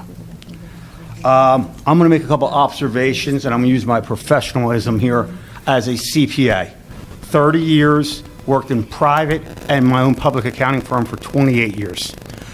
One of the things I'm observing that's a little concerning to me, and I think other people, is the budget process. I don't understand, and my 30 years experience consulting with businesses, working with one of the biggest Fortune 500 companies as a senior business manager, how we do not have a budget in place prior to the calendar year. It's appalling. You were saying our budget's going to be done in May of 2017 for a calendar year that starts on 1/1/17. You're 5 months into the year. You're absolutely correct. That's how it's done in every municipality. Well, then maybe we need to change a little bit. Well, it's state law, though. You can't actually begin certain things until certain times. Well, that's why we're having discussions about the salary ranges going into the year. It just really doesn't make any sense how you do business this way. It might be, it's just really appalling. I'd love to have our fiscal year be in June after people have been on, yeah, but that's just not how it works. Yeah, but what I'm saying is, why can't the budget process start prior to the beginning of the year, January 1? Why are we 5 months into an actual business cycle, township government cycle, and worrying about a budget? We adopt a temporary budget, which is what has been Yeah, done. but that's no good. That's why we're having problems in Washington Township and other townships. I agree wholeheartedly. Okay, so maybe what I'm saying is maybe we need to reach out beyond Washington Township, talk to our state legislators. This is not working. If you had the budget in place like every other real business nonprofit in the world, in the United States, the budgets are adopted prior to the beginning of a business cycle. It doesn't make any sense. You can't budget 5 months into a period. Makes no sense. I just really, if we need to change the law, maybe we need to be the maverick in the state of New Jersey, because we need to work together here.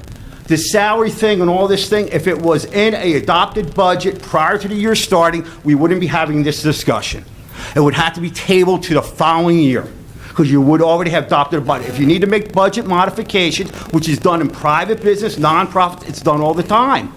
But please, You got to really come up with a budget process, not into 5 months into the actual year. The temporary budget makes no sense. So if that's a state law, we need to lobby for this. It's a state statute that it has to be done like that. Things can change. You're right, but I think one of the problems is why it's done this way is, let's say you have a new administration coming in, and they Understand. do the budget for the next year, and the prior administration is different. Well, they may do things to hurt the next administration to come in, and that's why it's left up to the people of that year who serve in these positions to make the budget. I think that may be more along the lines of why it's done that way. But 5 months? 5 months. We're talking almost half a year. Stuart, correct me if I'm wrong, but you have to have it adopted by technically June 30th. Is that correct? I think the governor extended an additional month. So, I mean, really, it could get quite laborious, and I agree that it should be done as soon as But for the public out possible. there, that's absurd. You don't run your household that way. Nope. You don't run private business that way. I think we really, if it is the state statute and we can't change it, maybe we need to move it up to maybe be March. I mean, really. I mean, this is a transition year for the mayor, understand? So we need May to June. But for next year, can we at least get the budget maybe by March 1? I don't think that's an unreasonable request. Really. It's not. Okay? That's my point. It's definitely And that's all. something to And strive I for. think that would help some fluidity in our township. Okay? And also would give us some ideas of what the revenues are coming in. Because we've been focusing a lot on expenditures. But as I said, the previous gentleman here, economic development, it should be our #1 priority in Washington Township. Thank you very much for your time. Yes, sir. Thank you.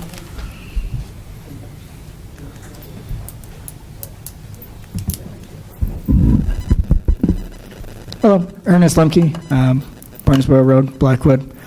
I'm going to keep it pretty short and simple. Just as the council moves forward and begins to work together and does a lot of the budgeting, just a couple of quick things I'd like to remind you of to take into consideration. The average school teacher spends $458 of their own money on classroom school supplies, and that's net. So if you really look at it, that's actually about $600 gross with the taxes. So while you figure out the budgeting and everything, I just want you to keep in mind that a lot of times we spend money on things. When it comes to the education and the children in the town, we're not spending money. We're investing, and we're going to get a return on that investment because we don't own this country. We're just renting it from our children and our grandchildren. And a lot of towns and communities should have started doing this a long time ago. I'm very proud that the schools here do get a decent amount of support. So the best time to have started doing this, the best time to plant a tree was 20 years ago. The second best day is today. So I just want you to keep those figures in mind while you're figuring out budgets and salaries, to really think about the kids and think about, the frontline warriors, which are the teachers, and what they do, and the time, effort, and money, and really allocate some resources down that pipeline. So thank you. Have a good night. Thank you. Good night. Thank you.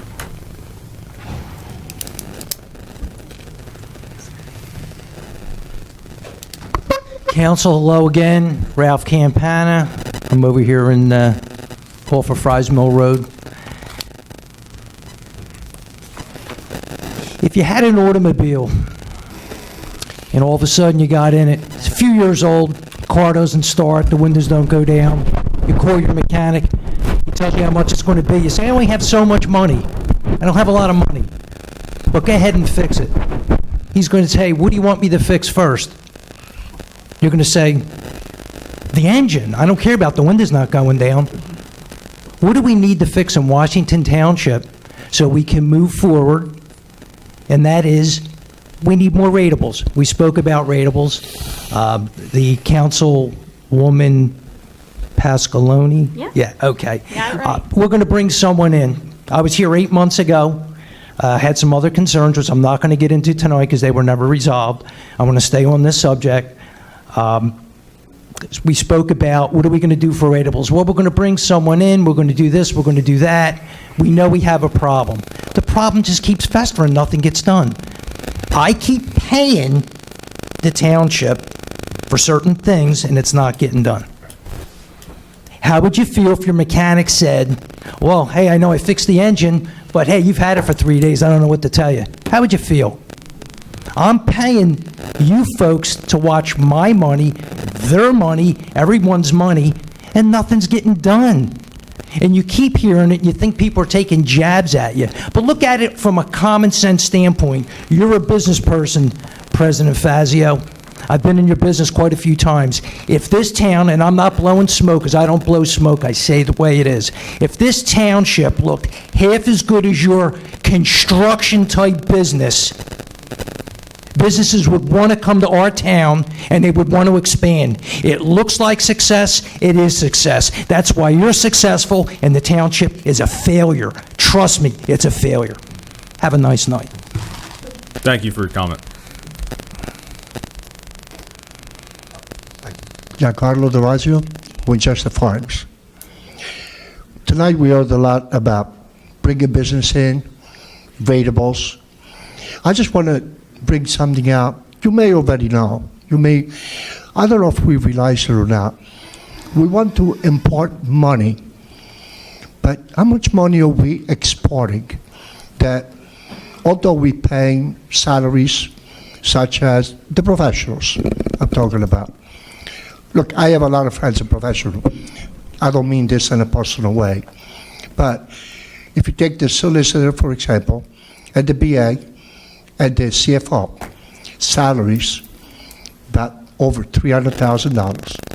Then you add all the other professionals, engineers, planners, all of them. You go through the bills every day, and we pay those. That's not what we pay. That's what goes out of the township. None of these people live here. So they take the money out and they spend it where they live. And we try to replenish it. Have you taken a look at the bills and go over the bills and find out who you're paying to? And these people don't live here. How many hundreds of thousands of dollars, maybe millions, goes out of the township? When you are the tax abatement, such as one of the last ones we did, of a storage space that produces absolutely no jobs, one part-time job, but the money from Washington Township residents goes in here. The owner doesn't live in town, so he comes in, he takes the money, and he goes and spends it where he lives. This is money going out that we are not concentrating on.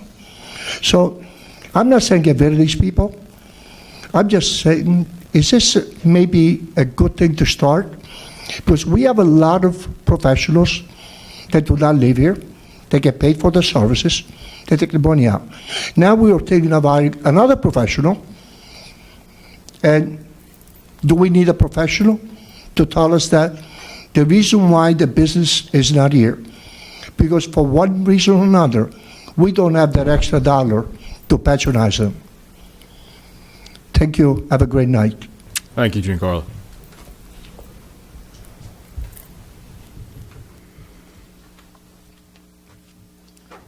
Bruce Fraser, 4 Drake Terrace, Sewell, New Jersey. I'm really not here talking for myself. I'm talking for 640 homeowners in Heritage Valley. And one of the things I wanted to bring up today, to bring up to council, is this. There was a site at the front of Heritage Valley. It's a very controversial site. We had a zoning board meeting. In fact, we had 3 zoning board meetings. And I just wanted to go over something, the way this whole thing was handled. The first zoning board meeting was held. Supposedly letters went out to everybody within 200 feet. Well, a few people didn't get them. We went to the meeting. We talked about it. I think, Nick, you were probably at the meeting. This thing got brought up. 10, 12 people go there out of 13. And we discuss it. And boom, boom, boom, like that. A site that needed a variance, boom, approved. A site that needed a height variance, boom, approved. Okay. We get involved, the Civic Association, we come out, we want to find out what's going on, talked to some council people and some other people, find out there's going to be a work session, told them, come on out to that work session. You can speak at the end. You can let people know the way you feel. So we did. It was over. They moved it an hour. Gee, they forgot to tell everybody. Didn't forget to tell their own professionals. They didn't forget to tell everybody else, but they forgot to tell the people that lived there. You mean to tell me this doesn't look shady? Come on, guys. Well, Bruce, in Wait, no, fairness, let me finish. I Let me- agree. no, let me- I let me agree. finish. I've worked with you Let on me- this. but let me But they finish. also did schedule a special meeting to have all of you come out and meet with their entire crew. Didn't you Excuse do that me? at the school? That was my impression, that you met with them at the school. My crew was. So you never did it? No. All right, well, then you... No, they didn't. They never got in touch with me. So then we go into meeting number 3, where we come out and we want to talk to the zoning board. And it's like, I'm looking at this board right here, but the only one, whenever I address the zoning board, the only person that answers me is our solicitor for the zoning board. What, I mean, are you guys serious? This is the type of people you have working for you on the board? You come out and you've got a problem, you want to speak, you want to talk about your problems, you want to talk about the way things should be done, and if every one of those residents got up there, had their question answered by Steve Altamiri, what do you have a board for? Just send Steve. He can run the board. The point is this, it looks shady all the way around, completely. And then the big thing is you've got to fight the most. You're sitting there and you're arguing about what you think is right or what you don't think is right for this site. Steve's answering the questions, and our engineer looks like he's working for the company. He's arguing with you why it's a good idea for you. And the zoning, and you guys as a board tell me you don't have anything you can do about it. It's the zoning board. Zoning board makes a decision, that's the decision. Well, let me tell you what. This thing got 4 variances and 5 waivers. Like that. Like that. And there's nothing, everybody up there says nothing we can do about it. Zoning board's an autonomous board. They can do whatever they want. Well, let me tell you something. You better take a look at your board, because that's pretty sad the way that board was run. When you go there to talk to people on the board and all your questions are answered by the solicitor, and then when you talk to them about the way things are done and your answers are coming from your engineer that's supposed to be your engineer, telling you how wonderful this thing's going to be for them. And the fact is that after it's passed, there's still 3 things we asked at that meeting that they walked out of there and never answered. Never. What were the questions? One question was, we have an irrigation system that runs up the front of the development. We asked them, what are you going to do with it? Because it's right on the corner of your site. There's a manhole there. There's electrical there. There's a wall there. Asked them what they were going to do. Huh? What? What wall? What irrigation? What? Look, the residents of that development took care of that site for 35 years. They paid the bills on it. They've paid for the water. They've paid for the electric. They've paid for everything, the upkeep of that place. Township hasn't mowed it once in their life. They haven't maintained it once in their life. And the people that have done all this for all these years, they can't even get an answer? Oh, no. But it was easy enough to get an answer for 4 variances and 5 waivers. Bruce, what were the other 2 questions? Other 2 issues? What were the other 2 issues? The wall. The wall. The irrigation in system. reference to where it's going. The where irrigation system. And the so-called, what we still can't get an answer to because they've phrased it 3 different ways. There's a cut-through into Heritage Valley Drive. Sorry. We asked them that, who gave them the okay for that, where do they get that from? Still can't get that. And we're told it's not a cut-through, it's an emergency road. It's an emergency. Listen, what it is this. It's an access road to that development to allow the builder to build on the other site next to it, and he can't get out of there without it. So, well, they should have called it what it is in the first place and answered the truth, but they don't. I mean, at the zoning board, if I recall correctly, it was for fire apparatus to get in there. No, it's a paved. There's the access, so-called access road is. I mean, I've been with you on this the whole way, and I've tried to work with you every step of the way. We haven't had a conversation, so I was assuming that we were good. And I do recall you telling me that you met with them at the school. So if that didn't happen, I apologize. I would have facilitated that. But my impression was that you had several concessions and you were able to get things for the residents that they were looking for. And I'd be more than happy to discuss these three things with you again and get your resolution to make sure that everybody's on the same page with this. I know it's unpopular with all of Heritage Valley, I'm sure. No, it's more than unpopular, but the thing is, it's very sad that you've got to get involved to give me an answer to something that the board should have been able to give me. I'd be more than happy. Well, the board should have been able to give it to you, shouldn't they? Before they passed it, don't you think they should have been able to answer the questions? Sure. Hey, Bruce. Case in point. I want to see if anybody else from the public wants to speak. If not, you can Yeah, that's give you a little time. Anybody else from the public? Ma'am? Congratulations, Mayor. Ma'am, talking to the mic, please, would you lower it down? I want to make sure we get it. June Yerkes, Turnersville. Congratulations, Mayor. And Solicitor Platt, I've never seen an attorney impart his intelligence to the council members to help them out. Can you hear me? I'm sorry, could you repeat that again? I never saw an attorney before on council that imparted all of his intelligent information to help the council people out. Oh, thank you very much. I appreciate that comment. I used to think that, oh, well, I guess he's a big talker. But tonight I realized that you're imparting your information to help them out. Thank you. My next victim is Council President Fazio. Yes, ma'am. I'm disappointed in your stance, recusing yourself on the Zoning officer? the zoning officer's debacle. I was very disappointed in you. That decision you made showed poor judgment, but I realize you're just starting out and you do have potential. Thank you. How are you disappointed in me, if I may ask? Yes, I was. How, And I- though? Pardon? Because I recused myself? Or? Yes, Ah, well, that was poor judgment, I'm sorry that I disappointed you. because I'm acquainted with Mrs. Donovan and with Mr. McCucci. And Mrs. Donovan has excellent credentials. Mr. McCucci has excellent law credentials, being on the police force. And he had no certification at the time. And Sherry had her certification. So who was at fault for allowing this mishap to occur? Well, council voted on it, so it's not one person that can make that decision. It's That the was body. an awful decision to do that to her. I don't disagree. But, Ma'am, if I may, I think the issue was more of whether or not we needed a full-time zoning officer. Personally, I like Sherry Donovan. I think she does good work, but being that she's a full-time clerk, she could not also be a full-time zoning officer, and that's Someone really what had was to at the make heart this of it. this mistake. It's a big mistake. And Sherry's still going to be working in the zoning office, and I look forward to continuing our work with her. That's not the question, the purpose. The purpose is not to make these mistakes all the time, causing this debacle. My next point is, I really came out here to talk about the business administrator.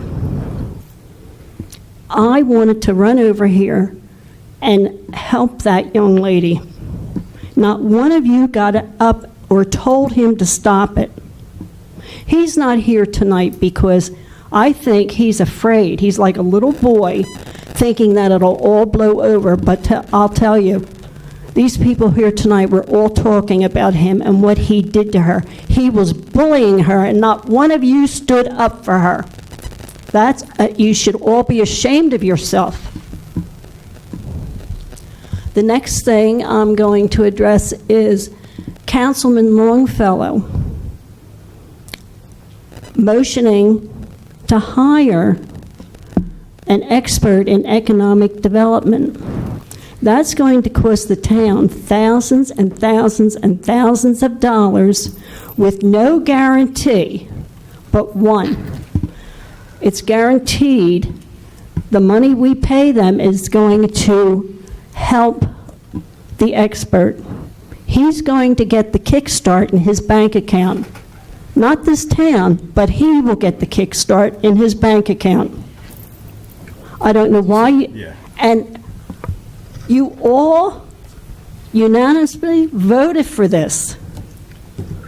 Where's the money coming from? I mean, if I might add, we haven't officially hired anyone yet for that, but the purpose was that we're trying to better the town, and we don't have a professional right now that's able to give us what we need to tell us how to make those steps. And that's where the Economic Development Board was going with hiring an expert to do that for us so that we can make those next steps.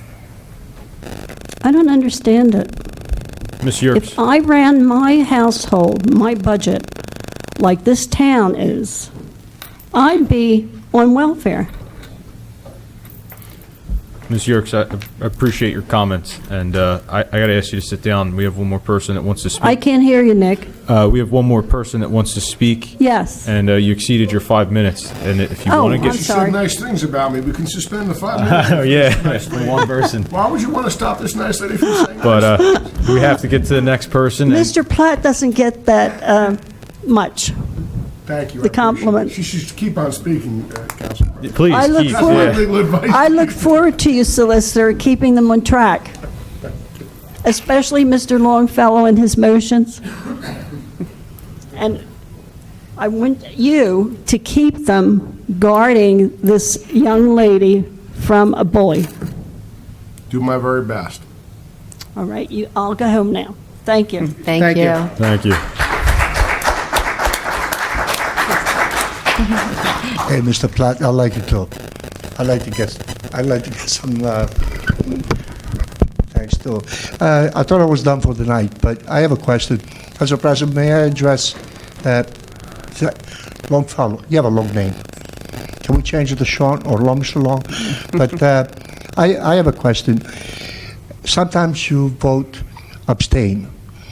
Can you explain to that? Because I'm not sure exactly which to what. But some people use it as a card when they don't have the information to say yes or no. Am I putting words in your mouth? I think Yeah, now that's referring to what I've necessarily- seen too. Because what I noticed, I wasn't going to mention this, but this lady brought it up. On January 2nd, at reorg, when they appointed Sherry Donovan, you abstained it on the vote. That's correct. But you just mentioned that she did a great work. That's correct. Okay, so in 2 years of working with her, then you have a saying of yes or no? It wasn't so much that, it was more that I feel that the zoning officer position should be a full-time and not part-time position as was proposed in order to keep that person. That didn't come up. I'm not obligated to tell you why I abstained, but since you're asking, that is why I abstained. This is January 2nd. This was... This year. Yeah, I know. this was before the decision was Exactly, made. but I knew that I had some foresight that may be coming down the pipeline, that we were going to have, that this was going to be an issue. Was council aware that this was coming up in the pipeline? Yes. Council knew it, Council knew what? that was coming down the pipeline. I knew it. Oh, you knew it, but not council. I'm sure some of council knew it. Oh, okay. There was some debate, and we had an open debate about that at the next meeting of whether or not we should have a full-time or part-time zoning officer. So that is why I Okay. abstained. That explains it. I didn't know that council was aware that was on the pipeline. Yep. All right, thank you. Yes, sir.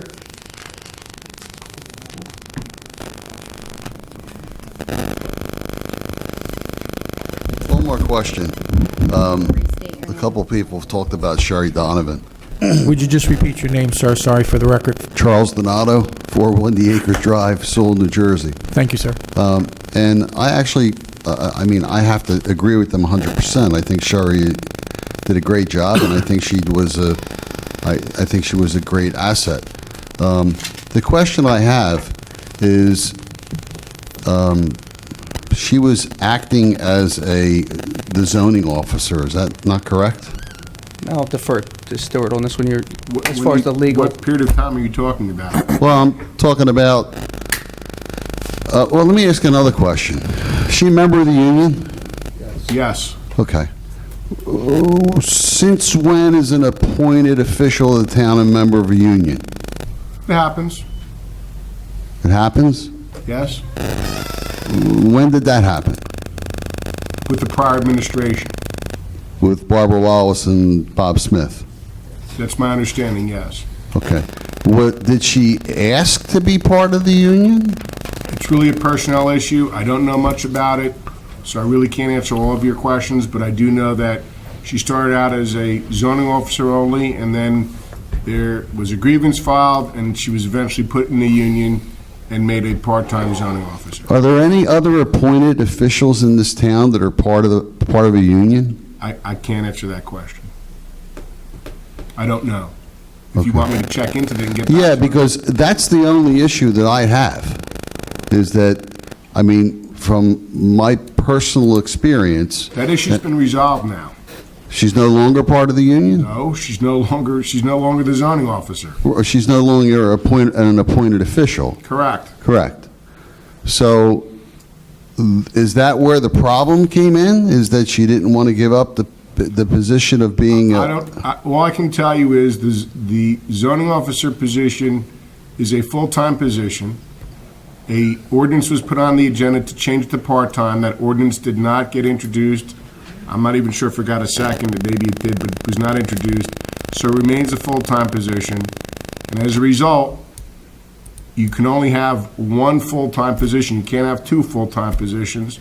And as a result, another individual was appointed to that full-time position. Was she part-time when she worked as the zoning official? I don't know all the, yes, that's my understanding, yes. So she was part-time and then asked to be part of the union and was granted to be I'm not part... going to go into what happened with another administrator. I can only tell you that since I've been here, she was part-time as a zoning officer until she was replaced. Okay, it's just, I just don't understand what happened there. I can't tell you because another administration did it, Makes sir. no sense to me whatsoever, because she did do a good job. There's no doubt about it. I dealt with her on several issues. The issue was not about the person. It was about the position of zoning officer. Yeah, that's what I understand, and in my mind, that's why I asked the question, was she part of the union? Because in my years... She was, and she remains part of the union, and she remains a full-time employee of this township. Okay. The So, issue at the last council meeting was that they were trying to change the position for the zoning officer to part-time. right, That did not pass. We hired a zoning officer as a full-time zoning officer. She could not fill both positions because it is not ethical. You're not allowed to do that. You can't have two full-time positions. Okay, so that's where it is. okay. I just didn't know, What was proposed, Charles, was that it was going to be the same person in the clerk 3 position as the same person in a part-time zoning officer position, in which council 3-2 felt as though we need a full-time zoning officer, not a part-time. Same way last year was brought to us that they needed an alternate zoning officer in case the zoning officer wasn't available. And that did not pass because we did not think that was necessary. Now they think that it's not necessary to have a part-time zoning officer, when in fact it is. So we have now a clerk 3 who is in the union, and we have a zoning officer beginning, Mr. Joe McCucci. okay. That clarified? It just would have seemed like more sense to me if she You've would got 1 minute left. if she walked away from being in the union and just became an appointed official of the town as a zoning officer. But evidently, I don't know if that opportunity was given to her, or she was that hell-bent on being part of the union. Can I tell you what the intent was? And council ultimately voted, and they voted the way they did, so it's done and over with at this point. But the intent was to make the zoning officer a part-time position. And since Sherry had been doing the job, I can't say her name, I'm sorry, but since that person had been doing the job, it made sense to appoint her there as part-time, because she had the union spot, in which the prior administration did put her in there. And it gets complicated how that meeting went down, because there was conflicting things on the agenda, but we had to vote on them in a certain order to take care of it. And one kind of defeated the other, but it ended up working out where now we do have a full-time zoning officer, and that person is Joe McCucci. Okay, well, Yeah. whether, I don't know anything about his qualifications, but as far as a town of our size, I think I agree that you need a full-time zoning officer. Because there's a lot of things that happen in this town that people don't pay attention to zoning, specifically to signs. The sign ordinance hasn't been rewritten since I helped rewrite it in 1991.